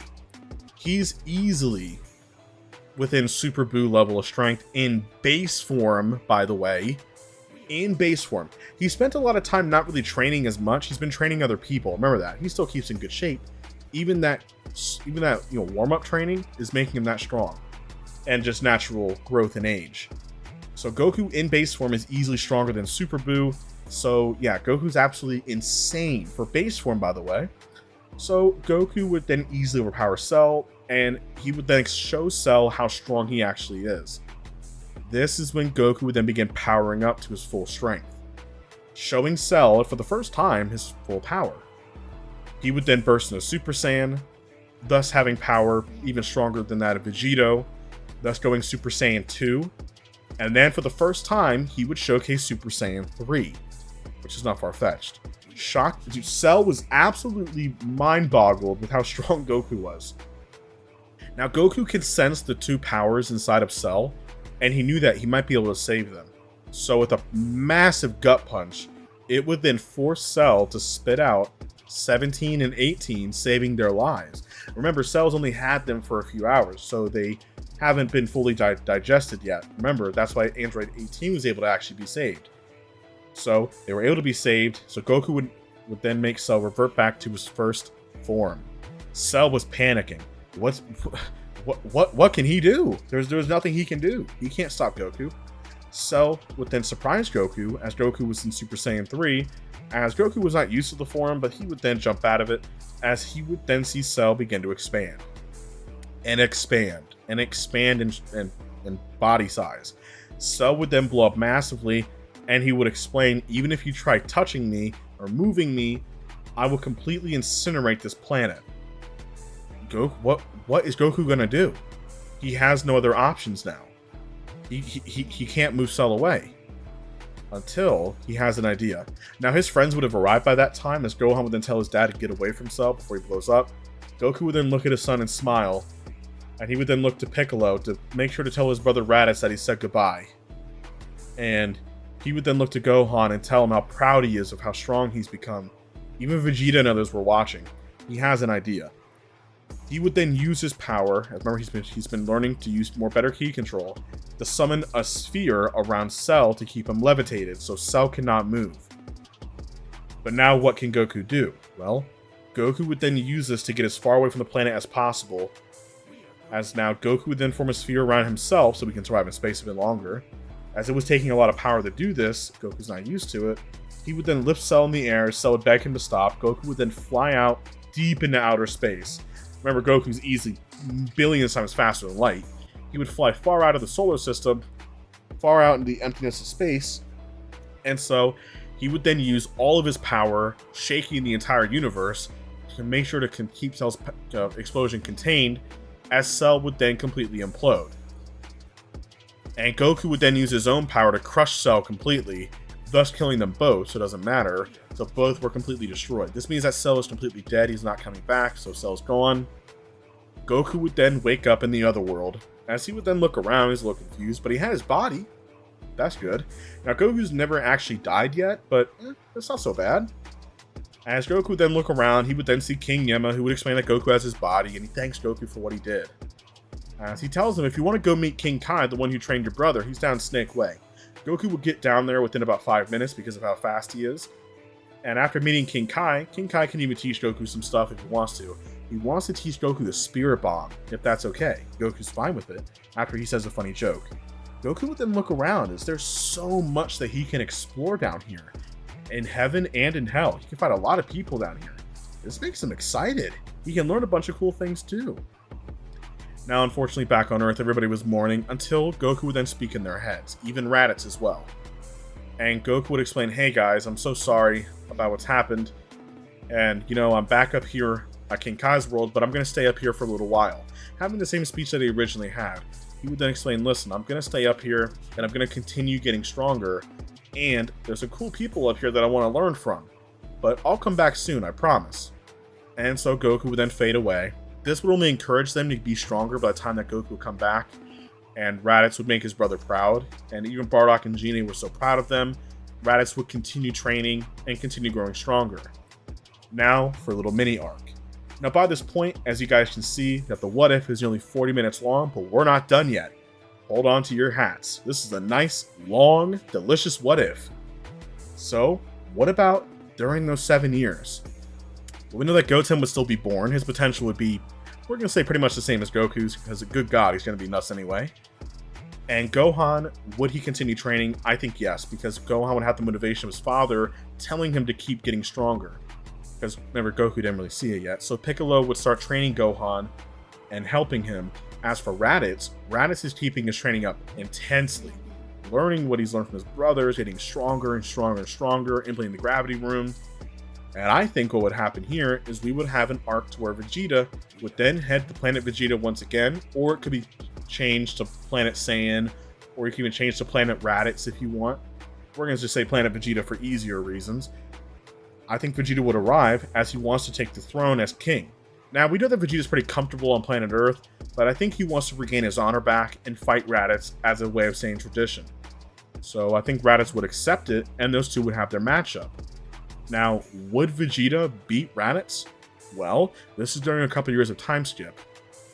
Raditz, he has some friends. Well, Raditz has teamed up with the Galactic Patrol, he's teamed up with a lot of them, and he's learned a lot during the time. So Vegeta does not have Super Saiyan 2 yet. Raditz does have Super Saiyan, by the way, and he can go Ascended, but Raditz went further than that. He mastered Super Saiyan, which is what Vegeta's working on right now. Since Goku never really shown anybody about Master Super Saiyan, no one really knew about it, but I think Vegeta would definitely figure it out. So, their match would be very intense though, as it was nearly a one-sided battle, but I think it would be pretty dead even. I think that Vegeta would definitely hold his own against Raditz and really almost beat him, but I think Raditz would have some tricks up his sleeve. Remember, he learned from Goku. Using after images and more, using more techniques than Vegeta would know about, this is when Raditz would then use instant transmission and teleport behind Vegeta, delivering the final blow, a double Sunday, to his back, nearly killing him, but it would make Vegeta would live, as Vegeta never knew that was possible. Raditz would have also used Spirit Fission in their battle and beat him. Raditz would explain that Frieza's next target before he was killed was actually Planet Yardrat, so I actually decided to go there to offer peace. And they were incredible. They had incredible techniques. That's how Raditz was able to grow so strong in such a short amount of time, because they taught him to balance his energy and his spirit, thus making Raditz way stronger than he originally was. Raditz was able to harness these techniques over the past couple of years and grow much stronger. Vegeta would then give his respect to Raditz, and he explains that in reality, he doesn't really want the throne. He explains that you're a better king than I would be probably, and you're doing a good job. And King Vegeta would then offer Vegeta to join the High Council, but I think Vegeta would decline, and he explains that he's a warrior, and his home is honestly on Earth. As Vegeta would think about Bulma and his child, he would then leave, going on his own, heading back towards Earth. As for Gohan, Gohan would continue his training under Piccolo, thus growing massive in power. Holy moly. As the 7 years had passed, Goten would be excited to see his father for the first time. Gohan, who's now pretty much a grown man, has gone to Orange Star High School, where he is still the Golden Warrior, and he will still become the Great Saiyan Man, the GOAT. Gohan has unlocked Super Saiyan and Super Saiyan 2 during the 7 years. Piccolo would really help Gohan and be an incredible mentor, as he always is, teaching the generations. And Gohan would be busted.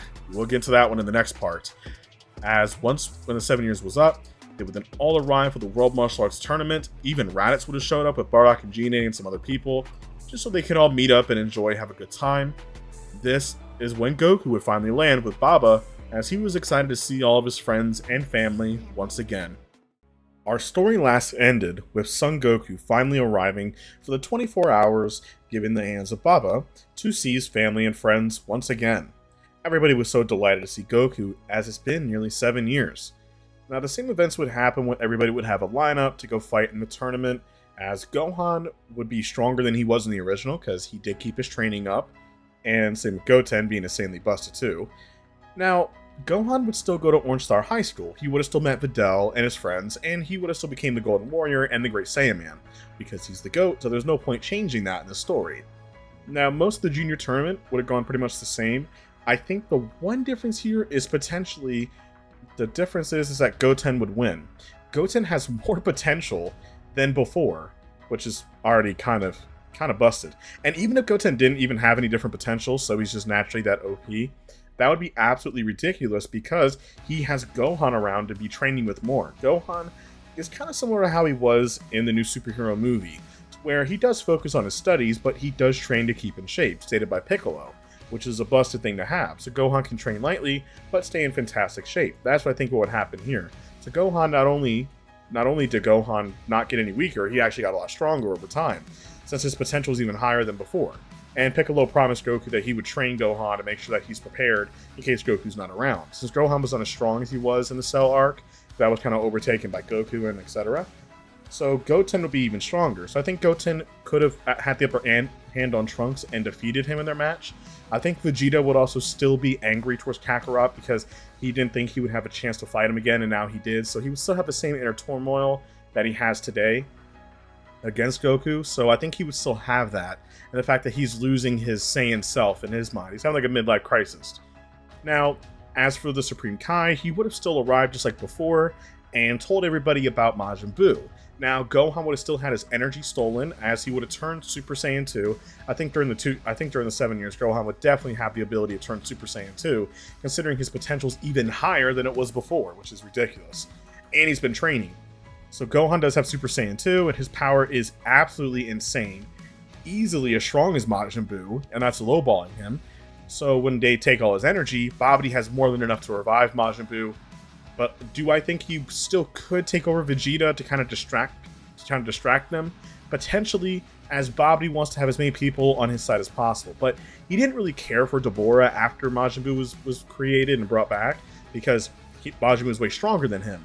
What could happen is Babidi could sense and see how strong Goku and the others were, but he needs a lot of time to transfer all that energy into Buu. It'll take time.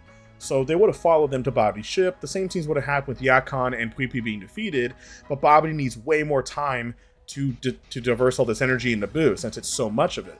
So Buu will be overcharged. So Babidi needs more time. Dabura is not as strong to take down these characters. Even Vegeta's gotten a little stronger because he has more motivation to train. But even Gohan can easily defeat Dabura without even trying. Even in normal Super Saiyan, he's absolutely insane. So Dabura knows that he cannot hold off too long, but we're going to say that Dabura would try anyway. Now, while he distracts them, this is when I think that Babidi would still take over Vegeta's mind. And Vegeta would allow himself to be taken over. That way, Babidi knows that Goku is the biggest threat. So it'll give time for Majin Buu to be created, and then Majin Buu can crush him. So during this time, Vegeta would have allowed himself to be taken over, thus becoming Majin Vegeta. Now, the same scene would have happened where Vegeta would have been sent somewhere else with Goku, and they would have had their match. Now, the one difference here is Goku is absolutely insanity strong. The fact that he's had 7 years to train uncumbered because he doesn't worry about stamina, he doesn't worry about eating or sleeping or nothing. He can just kind of relax in the other world. He's gotten insanely strong. So Vegeta would very quickly learn that he's in a bad situation. Even if Vegeta had Super Saiyan 2, heck, even if you gave him Super Saiyan 3, up against a base form Goku, he would slap Vegeta around and embarrass him.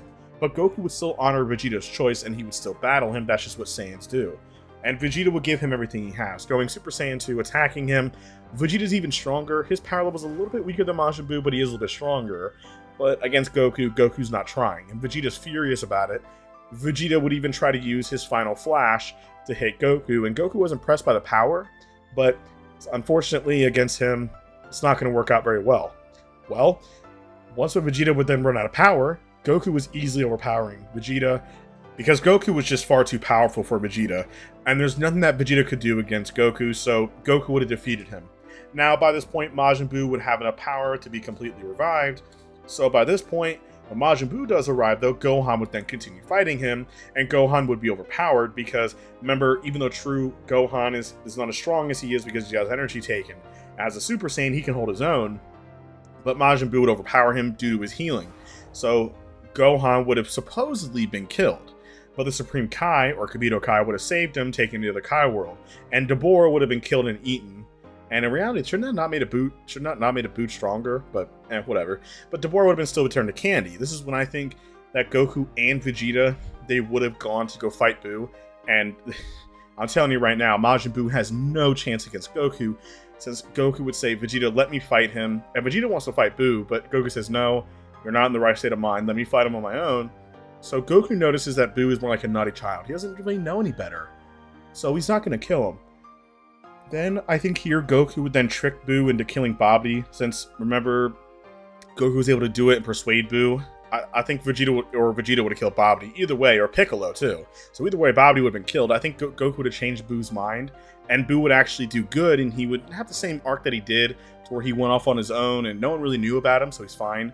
And even if Mr. Satan heard tales about a pink monster, he could go try and kill it until, he becomes best friends with Majin Buu, because the champion is that OP. Then the Supreme Kaioka came back and brought Goku and Vegeta to the Kai world, to where they could have had Vegeta broken the spell, as they could have broke the Babidi spell on him, and Gohan was training with the Z-Sword, getting even stronger, and Gohan would have still broken the Z-Sword, thus having Elder Kai come out. Now that Elder Kai was free, he would then offer to unlock Gohan's inner potential to make him even stronger, seeing how much he has. As Vegeta is even interested in doing this, but Elder Kai said, well, considering what I've heard from your past little tantrums, you allowing yourself to be taken over, this power is only for pure-hearted ones, and you're not that pure-hearted, I'm sorry. Which Vegeta would get over it, whatever, he'll just get stronger his own way. And Gohan would then take this power up as they would continue doing the ritual. Now, Majin Buu would still snap and split apart, as Mr. Satan, or B, the dog, was still shot. Buu had the conflict within him, thus having Evil Buu appear. Evil Buu would have defeated Fat Buu, turning him into candy, as he would have blew the attack back on Buu, and he would have eaten him, thus transforming. Now that he is transformed into the monstrosity known as Super Buu, Buu is not an idiot as some people think he is. He actually sensed Gohan power up all the way from the Kai world, and he specifically waited and took his time during the Kami's lookout and fighting Goten'S, and also he knew to wait for Goten'S to refuse so he can get strong enough to fight Gohan. So he had a whole plan ready to go, so he's not as dumb as people think he is. He knows how strong Goku actually is, but far off in space he can feel the power. He can feel Gohan and Goku and Vegeta's strength, but he feels something else, something more dangerous, something that might give him an edge. It's a planet. He thinks about it. This planet has hundreds of thousands of powerful species, but something is inside of it, something even more powerful. So Buu would instantly fly off into space, heading right towards Planet Vegeta, as Goku and them was watching him through the Supreme Kai's ball. As Elder Kai would then state that he's heading to Planet Vegeta, I wonder why, or Planet Raditz. But he's heading right towards Planet Raditz, and we don't know why. Maybe he should absorb the Saiyans. But they need to let Raditz know, because he's the king, and Buu could go there to cause damage, they don't know. So, Buu would then arrive, and he would then look around, as all the Saiyans would be confused on what this being is, And Raditz would then step out, and Raditz would then challenge Buu to a match because he doesn't know who he is until Goku and them would have arrived. Now, when Goku and them do arrive, they would see the horror that Majin Buu is everywhere. Literally. He's almost looking like Moro when he wrapped himself around the entire planet. Majin Buu has spread like a disease, rooting himself across the entire planet in pink goo, absorbing everybody. As Majin Buu is doing this to search for something. And the problem is, if Goku destroys the whole planet, then all the Saiyans would die. Sure, they could wish him back with the Dragon Balls, but they would have to go to Namek for that. But no, Goku doesn't want to do it. There has to be. They need to find where the source of Buu is so they can kill him. Well, they would then find out that Buu is heading towards the middle of the planet. As Goku asked, I wonder what's down there. As once when they arrive, Buu would not be attacking them. He would try sending Saiyans that were covered in goo to try to attack him, aka copies of himself. And he is way stronger because he did absorb hundreds of thousands of Saiyans that are way stronger now. And even Raditz, who's really strong, by the way. He's similar to Vegeta. But Goku would easily defeat them. They would then see in the middle of the planet was a hollow chamber. And in there was a special cell. Not the perfect form cell. This cell was in a black box encasing a human or something else. Buu would then crack it open, as then released was the evil Saiyan, Cumber. Goku and them were shocked by his power, as he was so powerful and he just awoken. Now he would break free from his binds and he was ready to kill whatever in his way, as he would yell Yamoshi's name, but they have no clue who that is. Goku would try to stop him before Cumber would then hit him away, surprising him with the strength. He's easily stronger than Majin Buu, way stronger than Majin Buu, way stronger than Super Buu, way stronger than anything they've ever felt before. He's almost like a god. Then Buu got him. Buu would then completely deliberate himself from the planet. His roots are gone, as he was now back to normal. He would then wrap around Cumber and completely absorb the evil Saiyan. Buu would then scream in agony as he tried fighting for control. Cumber was so powerful that his evil ki was corrupting Buu. But Buu was able to overpower it with his magic and suppress it, and now Buu has his power. Now we have Super Buu Cumber absorbed, with all the Saiyans inside of Buu's body. Now Buu is stronger than ever. This power shocked even Goku with how strong he was. Now how strong is this version of Cumber Buu? Or you could say Buu Cumber or Cumber Buu, whatever you want to call him. Let me know in the comments down below. What would you call this monstrous mutation? We're just gonna call him Super Buu Cumber absorbed, or maybe we'll call him Buu Cumber. Either way, he would then smirk at the Saiyans as he stated, "This was my plan all along, was to wait and absorb this being because I sense his power level far away." And this is when Goku would have the true fight. Now Gohan would have finished his ritual by this point, and he would have arrived as well. Gohan states, "Dad, let me try and fight him." Now, Gohan in his mystic form is actually very powerful. Since he is stronger than the original, and he has more potential, he is in the realm of Vegito levels of strength. So when he does go to battle Buu Cumber, either way, or we'll just call him Super Buu, just to be nice. This is just simpler. Even though against Super Buu, he would laugh and easily overpower Gohan. As once when Gohan punches into his chest, his hand would get stuck, and he was then instantly absorbed. That was his plan all along once again. He knew how strong Gohan was, he just wanted to get even stronger, because Goku's the biggest threat. He wants to absorb him next. Once when he absorbs Goku, he'll become the most powerful being in the universe. Nothing can stop him. Everybody was shocked. This power was something else. What are they gonna do? But then Goku would then step forward and put Vegeta aside and tell him, "Vegeta, get away from here if you can. I'm gonna fight him." And Vegeta states, "Look how strong that being is, you clown. How can you beat him?" And Goku states, I have an idea. As Goku's been learning a lot in the other world, he's had 7 years to get stronger. As then, Goku would then reveal that he has a tail. As shocking Vegeta, he says, "How'd you get your tail back?" And Goku states, I had a few favors from King Yema and so on. They were actually able to give me my tail back so I can continue training. Which was shocking Vegeta. And Goku states, "Well, with this tail, I was able to learn how to master my forms and grow even more powerful than ever before." And Vegeta was not very happy to hear that. Maybe he needs to wish for his tail back. Might be a good idea. Well, Goku then would then begin attacking Super Buu. As in base form though, Goku was actually getting overpowered. He was able to hold his own pretty decently against Super Buu, but he was getting overwhelmed for the first time. This was making Goku excited, as now he's actually having a real fight. Goku would then burst into Super Saiyan, and the two would be in a tight-knit battle. But now, if you remember about Cumber, the more he fights, the stronger he becomes. It's very similar to Broly, which always reminds me that Broly could be a descendant of Cumber.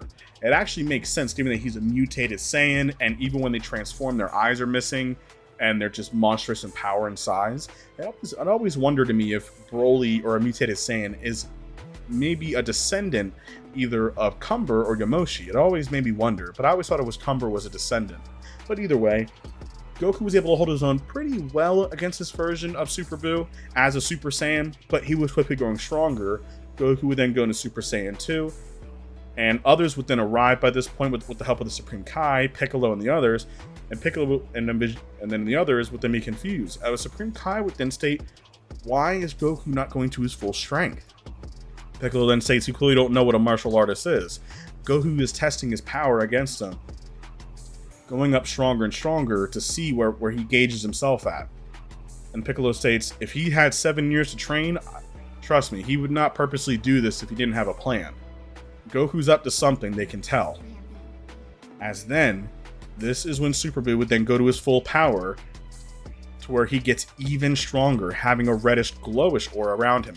Remember when Cumber was even able to go Super Saiyan 3, which is ridiculous, making him 400 plus times even stronger, overpowering Goku.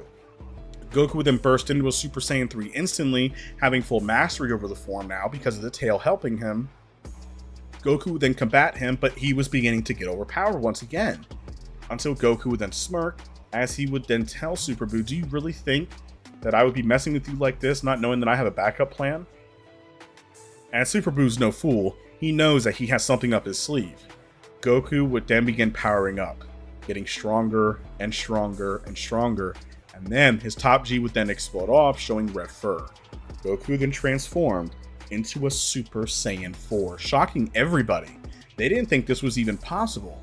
Even Vegeta, who would then clench his fist in anger, saying, "Damn you, Kakarot, you're always one step ahead. Even going 2 levels above that, how is that possible?" As Goku would easily overpower Super Buu, it was laughable. Goku in this form is so much stronger since he's mastered it over the 7 years, getting even more powerful. He was going full power from the start, and he was toying with him like how Vegeta was to Buuhan. It was absolutely ridiculous, but this was his plan. As then, Super Buu would then become desperate. He would then trick Goku into absorbing him. Goku would then summon a ki shield around himself, and then he would purposely get himself absorbed. As this makes sense because Vegeta thought of this plan as well. While he is inside of Buu, he would then explore through his body, as Super Buu would then kind of go into a statue-like stasis because he's inside of his own mind as well. Goku would then find the massive amount of Saiyans that were absorbed, and even Majin Buu was in there too, and Cumber. Well, Goku needs to get to work. So Goku would then fly up, and he would then put his hands together, shooting massive amounts of ki, cutting all of the hundreds of thousands of Saiyans off. Now there's another problem. Now he has to get them all out of his body, which how's he going to do that?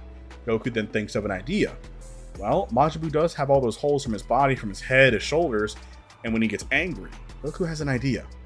So, Goku would even free Cumber, and he would even free Majin Buu.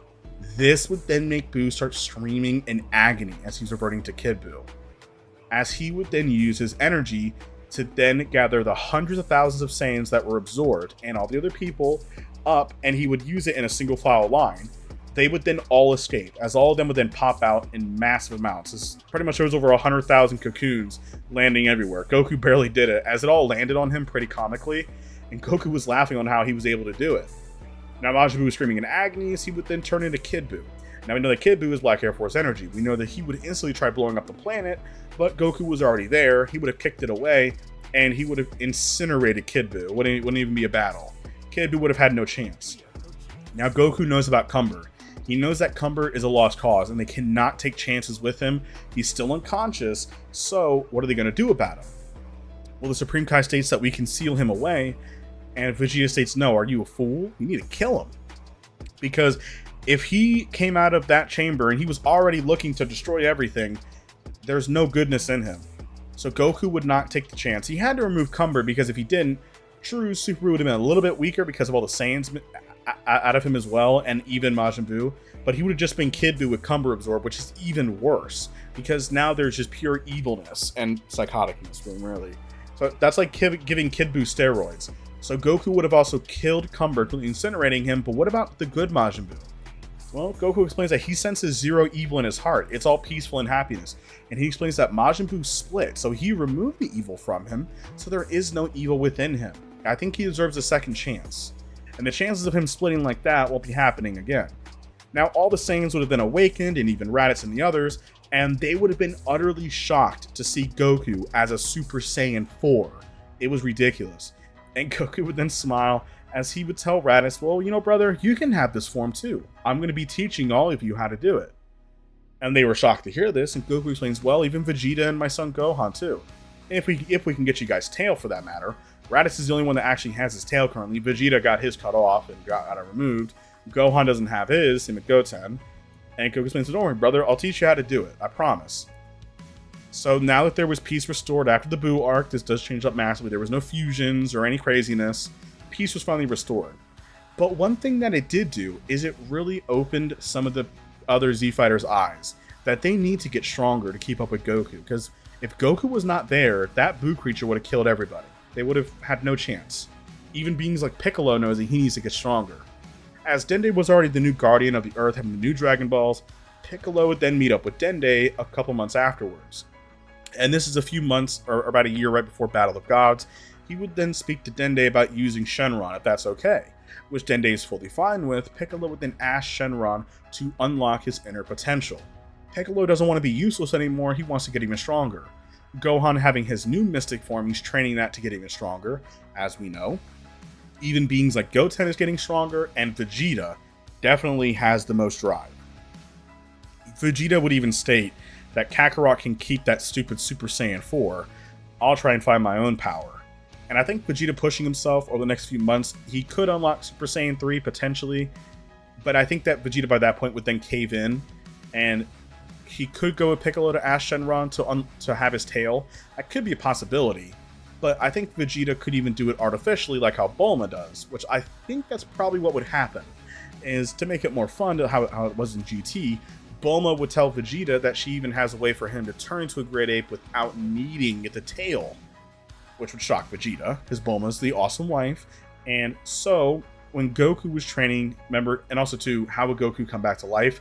It would be Elder Kai. Elder Kai would explain to Goku that you need to be on Earth in case something like this happens, and you need to train the next generation. So he would give his life to Goku, since it doesn't matter anyway. If he dies, he just stays on the normal Kai world, he's fine. So Goku, yes, would get his life back, and we will get into how strong everybody is once when Beerus wakes up. So now that Beerus is now awakened, Beerus will still have the reminiscence of a Saiyan god, a being that can give him a true match, as he would tell Whis where all the Saiyans are. Whis would explain, well, my lord, Planet Vegeta, or now called Planet Raditz, is still alive and well, making Beerus spit out his drink, and he asks, what? But I told Frieza to destroy that like 40 years ago. What? Wait, hold on, pause. What happened? As Whis would then explain the whole story, saying that while Frieza did actually destroy the planet, it was wished back by a version of the Dragon Balls. Shocking Beerus, he needs to go there and destroy it now, and Whis explains, well, my lord, it appears that the planet is flourishing the universe, actually. I've been keeping tabs on it. Even the Supreme Kai even vouches for this planet to keep it going. The planet is classed as bounty hunters and officers, and they have actually cleaned up the universe very well, increasing our ranking. Unfortunately, my lord, if the Saiyans hadn't have done that, then Zeno would have completely wiped this universe away, as we had one of the lowest rankings. Surprising Beerus, and he explains, you know what? Fine. If they're doing the job, remember Beerus is lazy. If they're doing the job for me, then I'll let them live. They're doing my job. Then I don't have to do as much. Remember, Beerus is a very lazy being, similar to Champa, except he's not fat. So he would be fine with it, as long as they're making the universe better. So they're kind of doing his job for him in a way. So he doesn't need to worry about it. He might just need to destroy a couple of planets every now and again. So now, Beerus wants to find the Super Saiyan God, though. That's the Saiyans, whatever. And Whis explained that there is a Saiyan with extraordinary power, as he is on planet Earth right now. There's a bunch of Saiyans there as well, as Beerus wants to go check this out now. So he would then head his way right towards Earth. Bulma was still celebrating her 38th birthday party, just like before. That would all go pretty much the same. Now, that's pretty much it for the rest of the battle. I'm just kidding. As now cutting forward, Beerus would then arrive, and he would actually have a good time. He would enjoy the food, since Goku's there to kind of keep everything calm, but Goku wants to fight Beerus instantly. As soon as Beerus arrived, he can't sense his power level, but he can feel the massive pressure that Beerus was giving off. Some people don't know that. When you can't sense God Ki for some users, you can sense the pressure of their power. Or if you can't sense Ki at all, you can feel the pressure of their strength. We even saw this if you look back when Vegeta fought Goku the first time in the Saiyan arc. When Goku powered up into Kaioken, he surpassed him. Vegeta was nearly blown back by the pressure that Goku was giving off. Even Frieza as well, when Goku went Kaioken times 20 in Super Saiyan, and so on and so forth. And also with Beerus, they can just sense the pure pressure off of him. Same with even Jiren. But Jiren's a different kind of energy. Now Goku wants to fight Beerus, but Beerus wants to eat food first. So after a good indulgence of food, no fighting over pudding this time, I think the first people who want to fight up would Beerus have a tantrum? I think a little bit, as I think he would fight Goku first. And what would happen is when Goku goes Super Saiyan 4, which would surprise Beerus, that's a very special transformation, especially for a mortal, Goku would continue battling Beerus, and even though Goku is at his full strength, how strong is Goku now? Some people might hate me, some people might judge me. Goku is a little bit stronger. He's around the same strength as he was when he was a Super Saiyan Blue within the Tournament of Power, which is actually absurdly busted, and that's lowballing him. In reality, he'd probably be a lot stronger because of Goten'S potential, which is ridiculous, but that's still absurdly strong. Remember, Goku's not doing as much solid training, he's doing more teaching now. But even if that was the case, Beerus would be pushed really well, and he was pretty impressed, but it's not a Super Saiyan God. That's not a God energy. While Goku was defeated, he would have hit Goku to the ground. He was getting mad. While the fight was very fun, that's not a God. That's not what he asked for. So he would begin flipping out, and I think even Vegeta would then jump in, as Bulma would probably be hit. This would cause Vegeta to transform into a Super Saiyan 4. Now, if you jump back a few months ago, stated by Vegeta, that he actually unlocked it with the help of Bulma and Goku. Bulma would use the machine, the Blood's Wave machine, turning Vegeta into a Super Saiyan 4, and Vegeta, with the help of Goku, would have calmed down and controlled it, thus having Super Saiyan 4. And even beings like Raditz would also arrive as well, as he was there for the party, as he wouldn't want to miss out on his brother's friend's birthday party as well. Even some of the Saiyans were there. Raditz would have also went Super Saiyan 4 as well. Raditz did the normal way, with them summoning a fake moon, or using Planet Vegeta's moon, turning Great Ape Super Saiyan, and then unlocking Super Saiyan 4 with the help of Goku. And even Piccolo would then jump in, turning into his orange form. Yes, remember Piccolo has this, and Gohan in his mystic form. They would all gang up on Beerus. Even though all of them are all similar in strength by this point, they're all relative to each other, it doesn't matter. Beerus would have slapped them all aside, as he's pretty pissed. He's mad that Goku did not give him the fight that he really wanted. It was really fun, though. He's way stronger than any mortal should be. He could even rival some gods, but it's not God Ki. That's not a fight. He's not giving it his all yet. Beerus hasn't even fully tried yet. Goku would then stop Beerus once when he awoken from his being slapped around, and he would then tell Beerus, wait, what if we ask Shenron? Maybe he might give us something? Well, Beerus thinks about it. Fine, but hurry up. So Bulma would have had the Dragon Ball still, as the Dragon Balls would have been reset by this point, since Piccolo and Vegeta's potential wish, that's mainly Piccolo, would have been over a year plus ago, so it was fine. Now, by this point, they would have then asked the wish, the same backstory would have been talked about with Yamoshi, the Super Saiyan God, the 5 Saiyans. They have more than enough Saiyans needed, even Raditz being there, so Videl doesn't even need to step up. I think she would still admit that she's pregnant, but either way, they would have still circled around Goku, giving him the power since he is the strongest. Now, when Goku gets the power of Super Saiyan God, I'm telling you all right now, he would be absolutely ridiculously strong. How strong would Goku be as a Super Saiyan God? Before I say it, I want you to pause right now, go down below, and comment how strong do you think he is. And then edit that comment after I say it and see if it was similar to what I'm about to say. If it's not, you can attack me, it's fine. Goku as a Super Saiyan God. And yes, Super Saiyan God, in my opinion, is obviously stronger than Super Saiyan 4 by a pretty massive margin. And it also has God Ki. Goku by this point is around the same levels as he was in Ultra Instinct. And by Ultra Instinct, I'm comparing him to full power Jiren. You know, you can even argue highballing him, maybe Master Ultra Instinct and Limit Breaker Jiren, but I'm kind of keeping him right around where full power Jiren is at. And when Goku went Ultra Instinct for the third time against Jiren, they were kind of back and forth against each other. So that's absolutely ridiculous if you think about it, since that same Goku Blue level was getting slapped around by Jiren, who wasn't even trying. And that's thousands of times stronger. So Beerus was very pleased. As Goku was new to this power, it took him a little bit to get used to it, but him fighting Beerus was very intense. It was so intense that it was destroying the whole universe, so Whis had to make a special sphere around everybody so it doesn't completely annihilate the whole universe, and Beerus can kind of go all out. Now Beerus will start showing more of his power, and I'm using the manga version of Beerus of Strength. Even if it was the anime version, Goku would have probably still lost, as Beerus was even stronger than Jiren a little bit. When Goku went MEY, then he surpassed the gods, but Beerus in the manga version is not. So Beerus was very, very impressed though. He loved it. This is what he's talking about. He's way stronger than he was as that grade 8 monkey form, whatever that was, that Super Saiyan 4. Now Goku was going all out, as he would then use 100% of his strength. He was starting to lose the form. Beerus would kind of be disappointed, as once when he loses it, but Goku kept the power, and he has the God Ki within him. Thus, tapping into Super Saiyan 4, he would try attacking Beerus using the Dragon Fist. Beerus would then throw a supernova, making a massive explosion, but Goku would sadly lose. But Beerus was very, very impressed. His power already is already stronger than that of Gods of Destruction, easily. And that's impressive. The first time he ever used God Ki is ridiculous. Even as a Super Saiyan 4, his power could rival that of a God of Destruction. As a god, he literally surpassed some Gods of Destruction already. But not Beerus. Beerus is above it. He's a prodigy. Beerus would be more than pleased. He was actually kind of tired fighting Goku. So he explains, he's fine. He'll go take a nap now, though. He is tired. As he even offers Goku to be trained under Whis, just because of how strong he was. And I think Goku would then kind of woo Whis over with the food, as Whis is very susceptible. Whis would then bring Beerus back home first, so Beerus can have his little nappy poo, he can go to bed. Whis would then come back, and this is when I think some of the Saiyans would have lined up to go to Whis' world.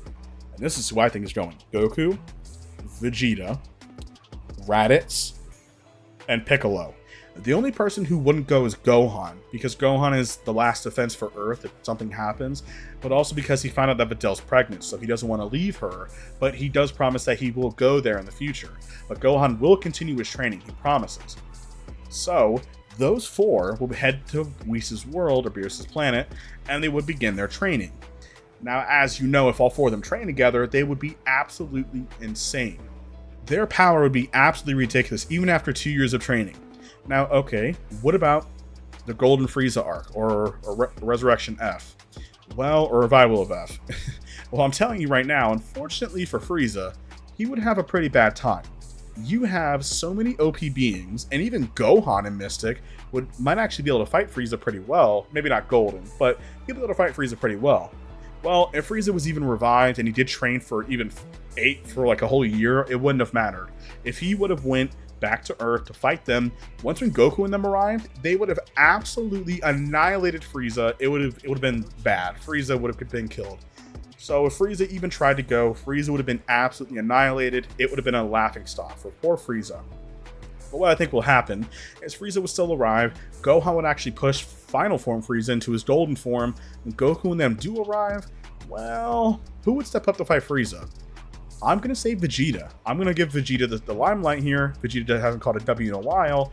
Vegeta would then step up, turn Super Saiyan Blue, and absolutely slap Frieza to the other dimension. Because not only is Vegeta stronger than the original, he has more motivation than the original, which makes him even stronger. And instead of sparring with Goku, he has 3 other people to spar with. So there's 4 people total. He can spar with any 3 of them. So not just one person, he has 2 more people to go with, which is absolutely ridiculous. And they're also all relative to his power, with Raditz, Piccolo, and so on. So Vegeta is absolutely ridiculously strong. And you could even have Piccolo unlock Vegeta's potential. Remember, Piccolo can do that because he was, fused with Elder Guru. So he could have even unlocked Vegeta's potential, making him even stronger. He could have even unlocked Goku's potential if he wanted to, thus making Goku absolutely ridiculous. Oh my god. But Vegeta would be way stronger. So Vegeta's way stronger than he was in the original, hundreds of times stronger. He would have absolutely annihilated Frieza, and Vegeta would not have dropped his guard this time since he has more people to teach him, to kind of control him. And yeah, Vegeta would have completely incinerated Frieza. Frieza would have been killed, sent back to hell where he belongs. So then Resurrection F is over. Now, the Universe 7 versus Universe 6 arc would go pretty similar, with Champa arriving as he kind of wants to duel Beerus. Beerus is beyond cocky because he knows that he has his secret weapon, Goku. Champa can even sense how strong Goku is, even in base form. It makes him kind of nervous. And Champa states, oh, wait a minute. We'll have our match, but that Saiyan is not allowed in. Which, that doesn't make any sense. Goku's their strongest guy. And honestly, Beerus was gonna decline it, but Goku was really let down about it. But Goku states, you know what, Beerus, I'm confident that my other friends would win. Let's do this tournament anyway. As Beerus states, fine by me then, whatever. Beerus was very cocky.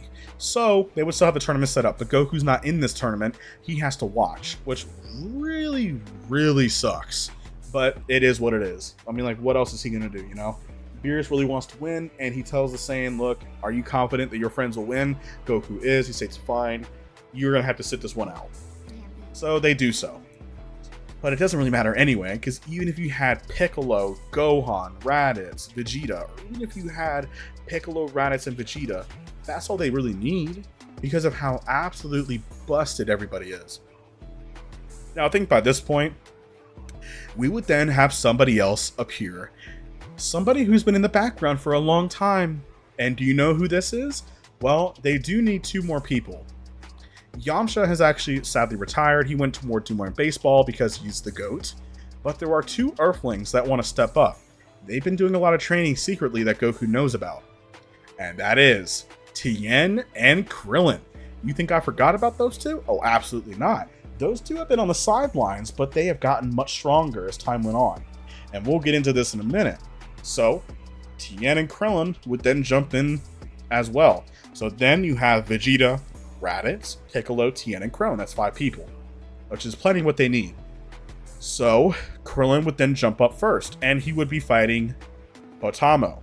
Now, Krillin's attacks against Potamo didn't work, but Krillin would see that Potamo is off balance. So, he would just do what Goku did and throw him off the ring, and he would have won. The next matchup would be Frost, as Frost was proven to be a really powerful enemy, overpowering Krillin, as Krillin was actually holding his own, even in his normal form. As Frost was in his 3rd form, Krillin would tell him to hurry up and go full power already. So Frost would then go into his final form, and the fight would be pretty intense. Now we know that Frost is a cheater, but I think what would happen here is we would then have Krillin smirk, as Tien would then smirk as well, knowing what Krillin's about to do. Krillin was at a disadvantage right now. Krillin would then state that for all this time, we've always been left behind by Goku and the others. They've all gotten these crazy power. And I was even thinking about retiring from fighting, but I'm not going to retire this time. My wife even gave me the motivation, the baddie, Android 18. And Krillin has grown much stronger because of this. Krillin would then use the help of Shenron. Krillin would then use the help of Shenron alongside with Tien, as Dende gave him a hookup a little while ago to learn how to access their inner potentials. So they also wished, alongside Piccolo, to get their potentials unlocked. And because of this, they have grown much stronger. And because of Dende giving them a helping hand with alongside Mr. Popo, they also spent time inside the Room of Spirit and Time for a few years to grow even more powerful. 2 years is the max. But even with that, they're comfortable in their forms, as Krillin is going to showcase his own power. Krillin would then show him that even humans can become gods too. Goku was smiling as he knew what was happening. Krillin would then begin powering up, as Krillin then transformed. Having an orange aura around him, his eyes were then glowing red, and the symbols on his head were glowing as well. Krillin was in a new godlike form, as you see in front of you on the screen. Now, Krillin was in his ultimate or god-human form. His power was very impressive.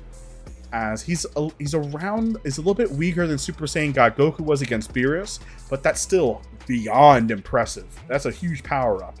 Or you could even say that this is his potential unleashed form. It's whatever you want to call it, but pretty much he got his power unlocked by Shenron, and with the help of Tien and Mr. Popo and even Goku, who helped them during their training, they were able to learn about God Ki and able to utilize it as humans and evolve their power. Beerus was shocked that these humans were able to learn the power on their own. That's very impressive.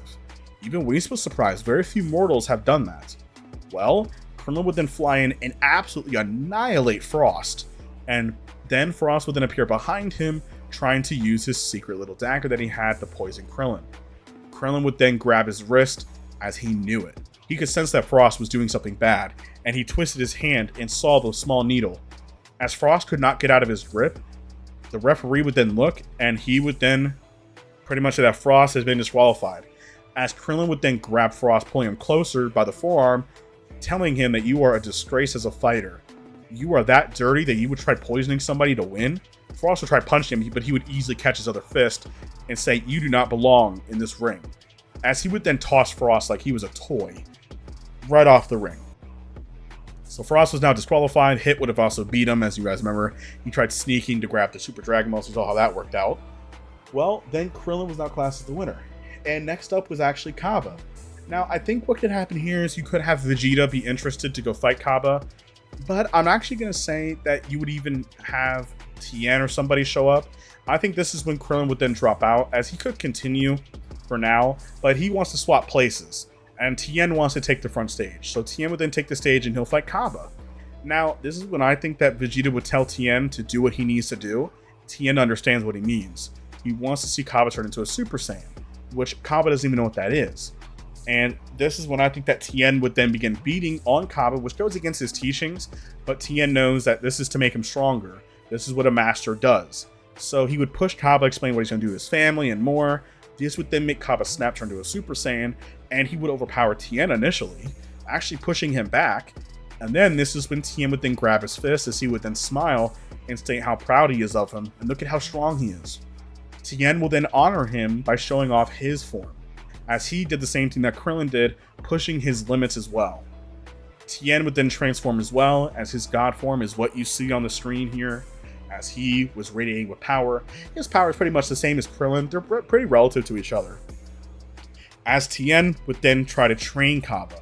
By then, having multiple of himself appear around him, Kaba was confused, as he was hitting Kaba in every single angle, telling him to think outside the box.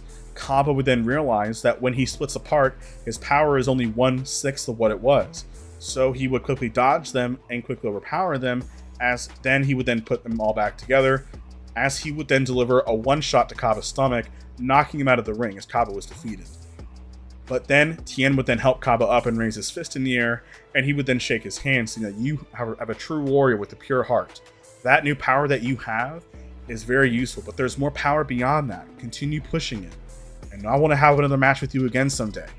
And Kaba was more than pleased. He even offered Goku and the others to come to Planet Sadala one day to meet the King of the Saiyans. And he really wants to train with Tien again, as that was a great match. So the next matchup would be Vegeta. Now, I think Tien would then battle Vegeta just like before. It would be a pretty interesting battle, since Tien is not one to talk trash like that during a match. He's really calmed himself. But even in his god form, he would be struggling against Vegeta because of the heat. As the heat was getting to him, Krillin would then explain that this being is weakened to mean attacks. Say something mean to it or something.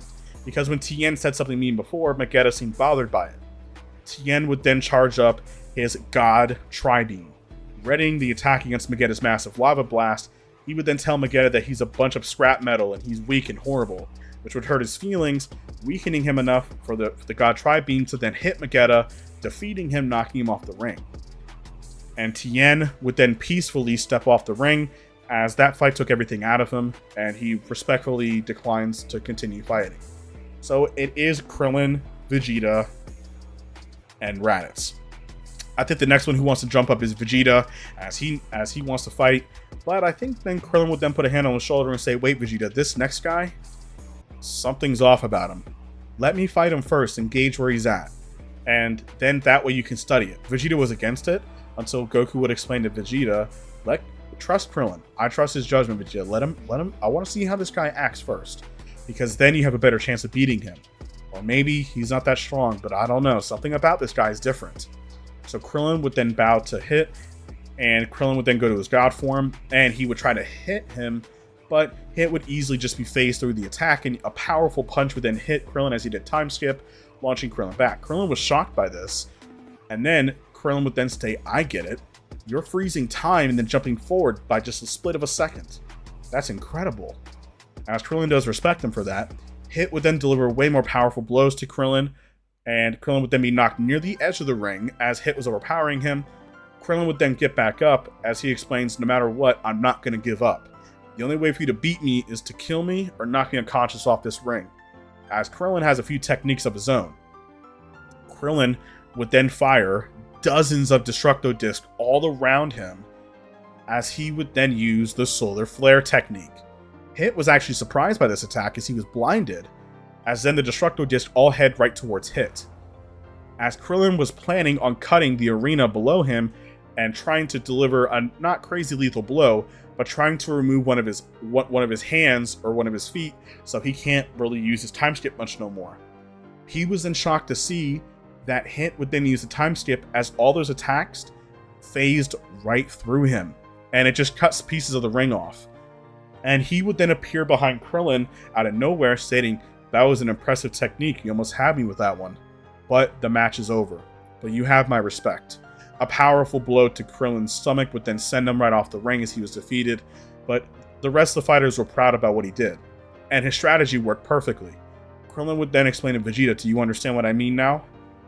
As then, Vegeta would then step up, and he would begin his fight with Hit. Vegeta would then go Super Saiyan Blue, as he's not as weak as he was before, because he never used it before and he's fresh in the fight. He kind of understands Hit's time skip now. So when he does battle Hit, he actually pushes him very well, similar to how Blue Goku did. And Vegeta is a little bit stronger. Hit, though, was adapting and only growing stronger and stronger and stronger as he was beginning to overpower him. Well, this is when Vegeta, who was now on the ground, Vegeta would then get up, charging up his power, as he tells him that you're not going to surpass me. And Vegeta states, ever since stupid Kakarot has his own power, even the Earthlings have their own power, I want to be different. I want to be even stronger. As then, Vegeta would then transform into a blue evolution, showing how far he's become. And even Raditz was smirking as he knew that Vegeta had this strength. Vegeta, with the 20 times buff, was overpowering Hit, and he would have knocked Hit out of the ring and defeated him, thus finishing the match. Now, Beerus would have won either way, and Beerus still used the wish to wish Champa his world back, so it pretty much drawn the same. But the matches are a lot different, and I hope people are happy that the Earthlings did get a little bit of a time to shine. Now, we're going to jump forward into the Goku Black arc. Now, the Goku Black arc is an interesting subject because there's so many scenarios that you can go down with. Now, in reality, I would say that it would just be the normal Goku Black arc from the original timelines, since it's already confusing as is. The one difference is if Zamasu saw how strong Goku actually was, even Beerus would say that this mortal can go toe-to-toe with me. Would Zamasu be hatred against mortals? I would say yes. So Zamasu would still take over Goku's body, but it would be Goku from a different timeline. So the Goku Black would still be at the same strength that he originally was. So Trunks, this time around, did not get whooped as badly as he did when Goku Black was fighting Trunks. Bulma was nearly killed by him in his timeline, but Trunks, out of anger, would then turn Super Saiyan 3. And he would then actually be able to hold off Goku Black pretty well, as he was able to hold his own. Remember, Trunks has not slouched off his training. Trunks kept it up. Trunks was able to push Goku Black pretty well and actually fight him off a few times, but he's only growing stronger. So they would still make the time machine. Trunks would still go back, asking Goku for help. So it would be Goku and Vegeta. That's the only people they could fit in the time machine anyway. Would Goku Black appear like the original? Yes, he would have appeared, and Goku would have fought him. But Goku would have absolutely flicked him around like he was a baby. It was laughable. But before the match could continue, Goku Black would have been sucked back into the future.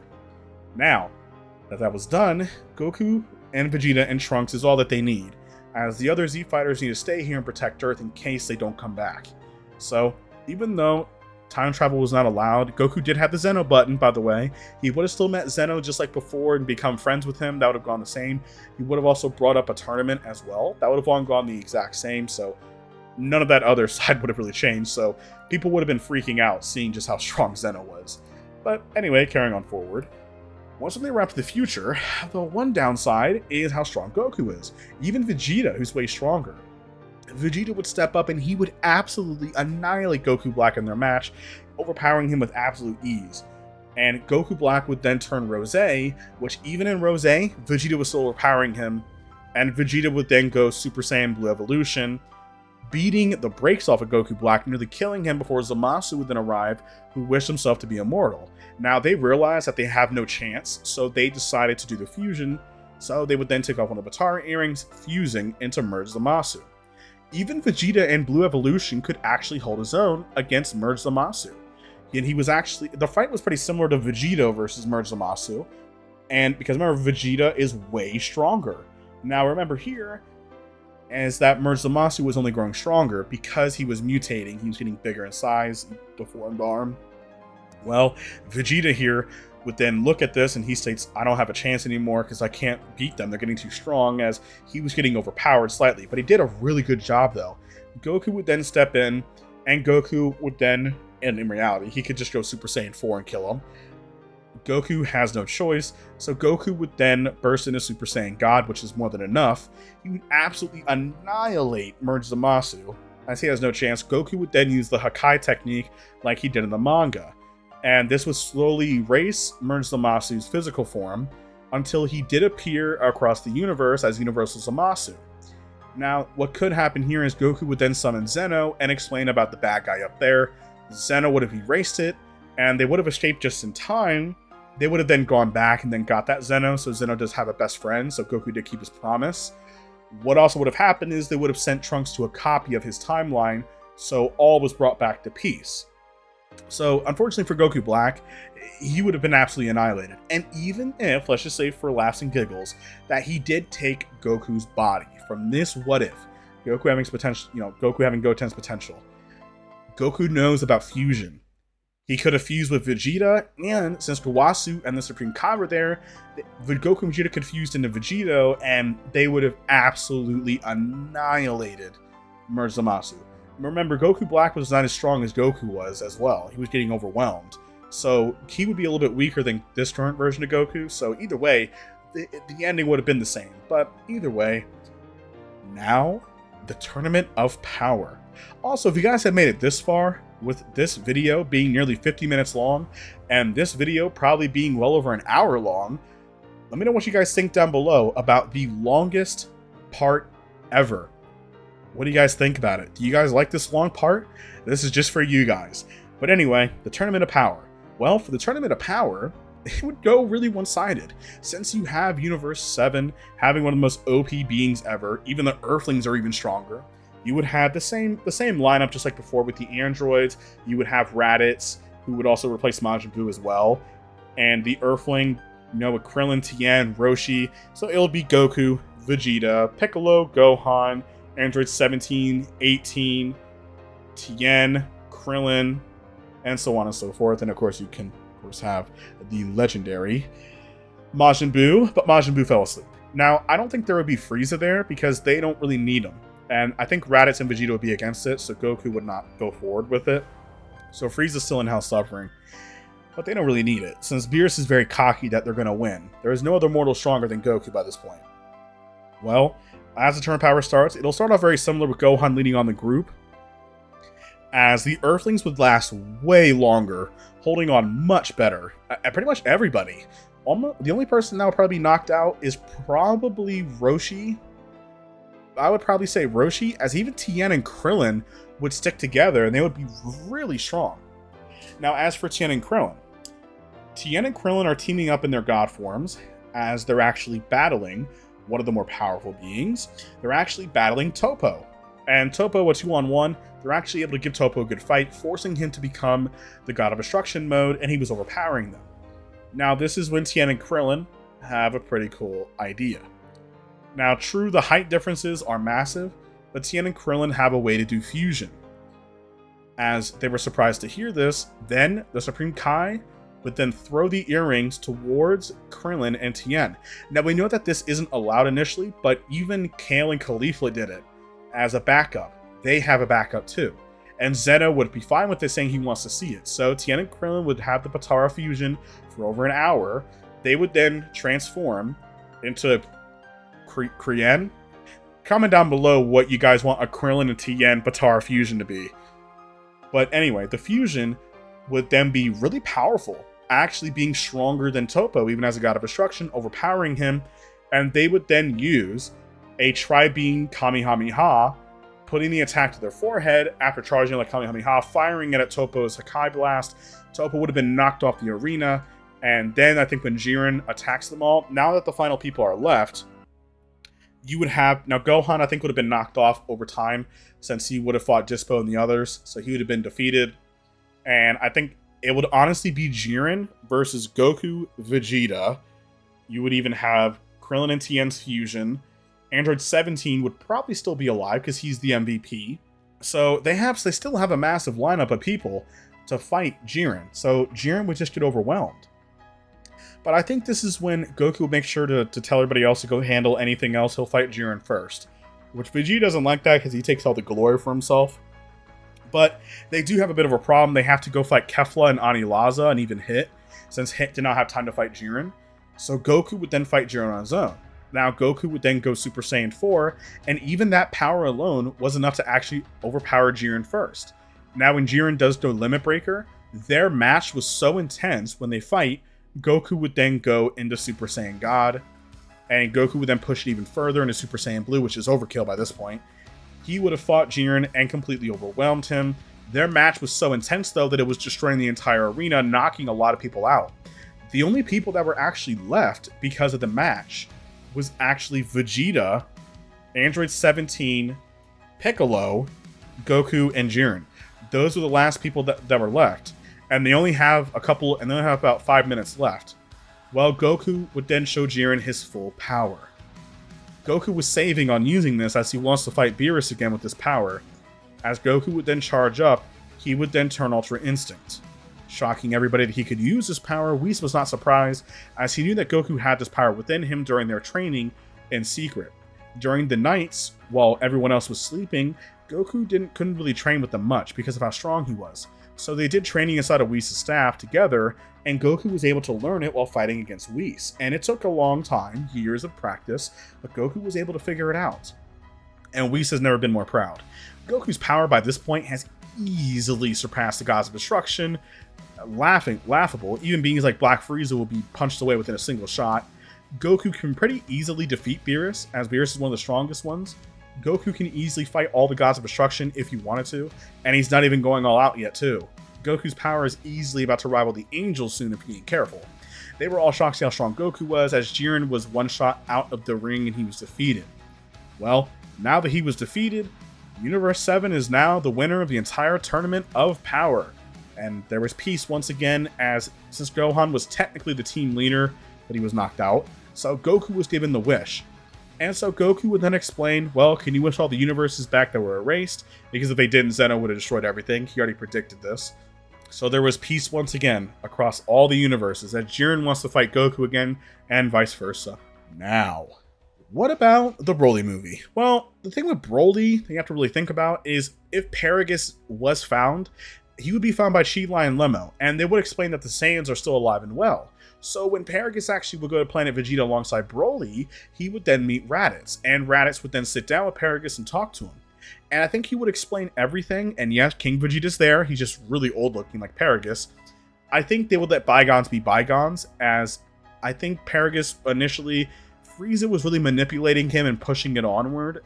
I think if Raditz sat down, remember Raditz is a good leader, he would have sat down and talked to Paragus and explained everything, I think he would have let it go. Now, Raditz does know on how strong Broly is, but that power is very unpredictable and dangerous. I think the first thing that Raditz would do is he would grab the collar that Broly had and shatter it, explain that he's not an animal and he would not be treated as such on my world. But there is some place that Broly can go where it is peaceful and he will be safe. And he explains Earth. And he explains that his brother is there and his brother can handle Broly if he ever acts out. Maybe even train him. So Broly and Paragus would have been sent to Earth, where Goku would have met them, and Broly can live peacefully with Shinlai and Lemmo and the others. And they even brought Broly to Beerus' world to continue his training to learn how to control that raw power within him. Now, as for the superhero movie, if you guys remember that with Gohan and Piccolo there, and also with Goku there as well, if Goku and the others are all on Beerus' world, Piccolo and Gohan are more than enough, as if the Gammas did appear and a version of Cell Max did appear, it wouldn't have mattered. Piccolo is so strong by that point, even Gohan too. Gohan would have had his beast form unlocked, in my opinion, because he's not slashed off his training, so he would have had a power beyond his mystic form, and he would have had beast form. So Gohan is comparative to Piccolo, and Piccolo is still in his orange form. They're hundreds of times stronger than they originally were, so Cell Max would have been completely annihilated, and the Gamma also wouldn't have died. So Gamma 1 and Gamma 2 would actually still be alive, and they would just become superheroes, maybe working with Capsule Corp or something like that, as the Red Ribbon Army was completely dismantled and they were gone forever.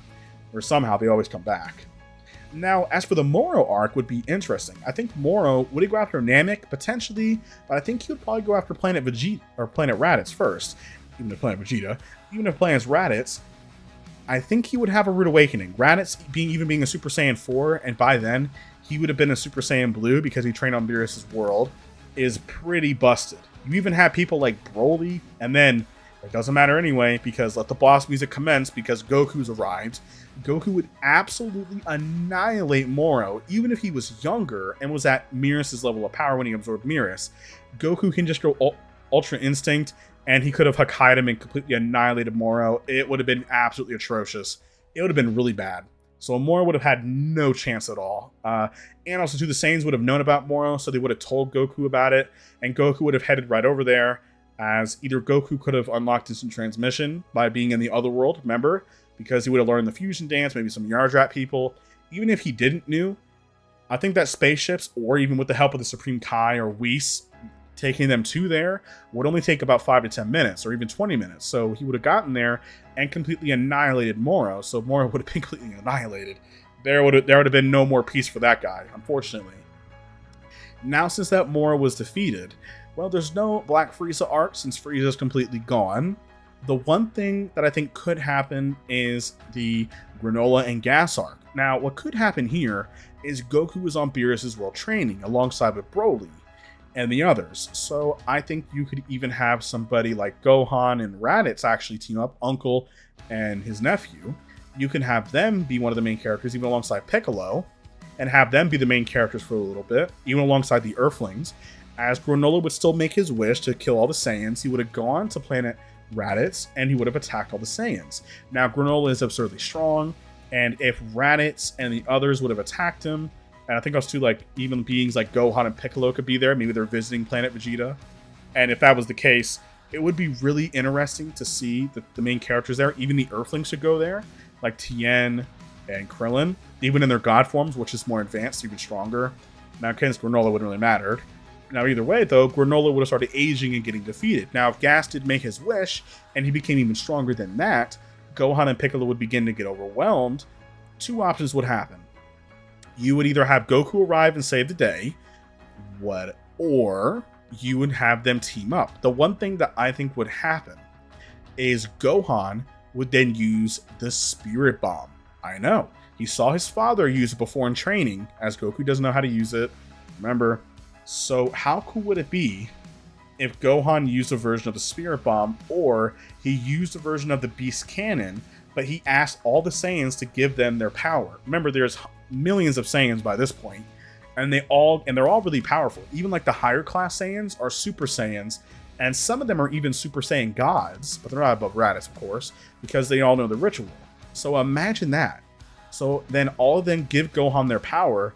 Gohan would then power up to his full massive strength, ascending past his beast form. Maybe the beast form being more spikier, which is, I don't know how you get more spikier than that. Or maybe Gohan having an evolved version of the beast form. He would then hit Gas with a special beam cannon, which would then hit Gas and overwhelm him, which would then make him age too fast and he would turn to dust. Or the other option is you could just have Vegeta show up, or Goku, and they would have completely annihilated him. Vegeta would have had Ultra Ego, and etc. Goku would have already had Master Ultra Instinct. Broly would have learned to control his power more. So either way, they would have been absolutely annihilated. It would have been laughable. Well, now that that was done, what about Dragon Ball Daima? Well, I know Daima is right in the events of right before the Battle of the Gods arc.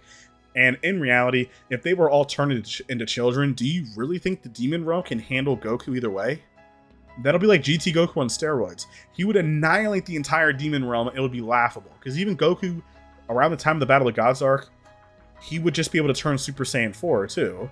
And he would have just been able to just tap into it. And even if he didn't have Super Saiyan 4, if it was Super Saiyan 3 like how Vegeta did, he would have absolutely annihilated everybody. No one could match him. Goku would annihilate... It would literally be laughable how bad he would have annihilated everybody. But anyway, a big breath of relief. This has been the longest What If part I have ever done in the history of my channel. The second longest was the part before, about 45 minutes long. This has defeated it by over 20 plus minutes. But anyway, I want to thank you guys so much for this series. You guys have been so supportive of it. And this is my thank you to you guys by making the longest part ever. So if you guys have made it this far, past this point, around an hour to 4 minutes, around an hour to 5 minutes, comment down below, #made_it. Thank you all so much for the support. Watch the video all the way through. Make sure to like this video and be ready for a really long movie, well over 2 hours. But anyway, thank you all so much for the support. I appreciate everything that you guys have done. Let's get to 50,000 subscribers, and I'll talk to you on the next one. Peace.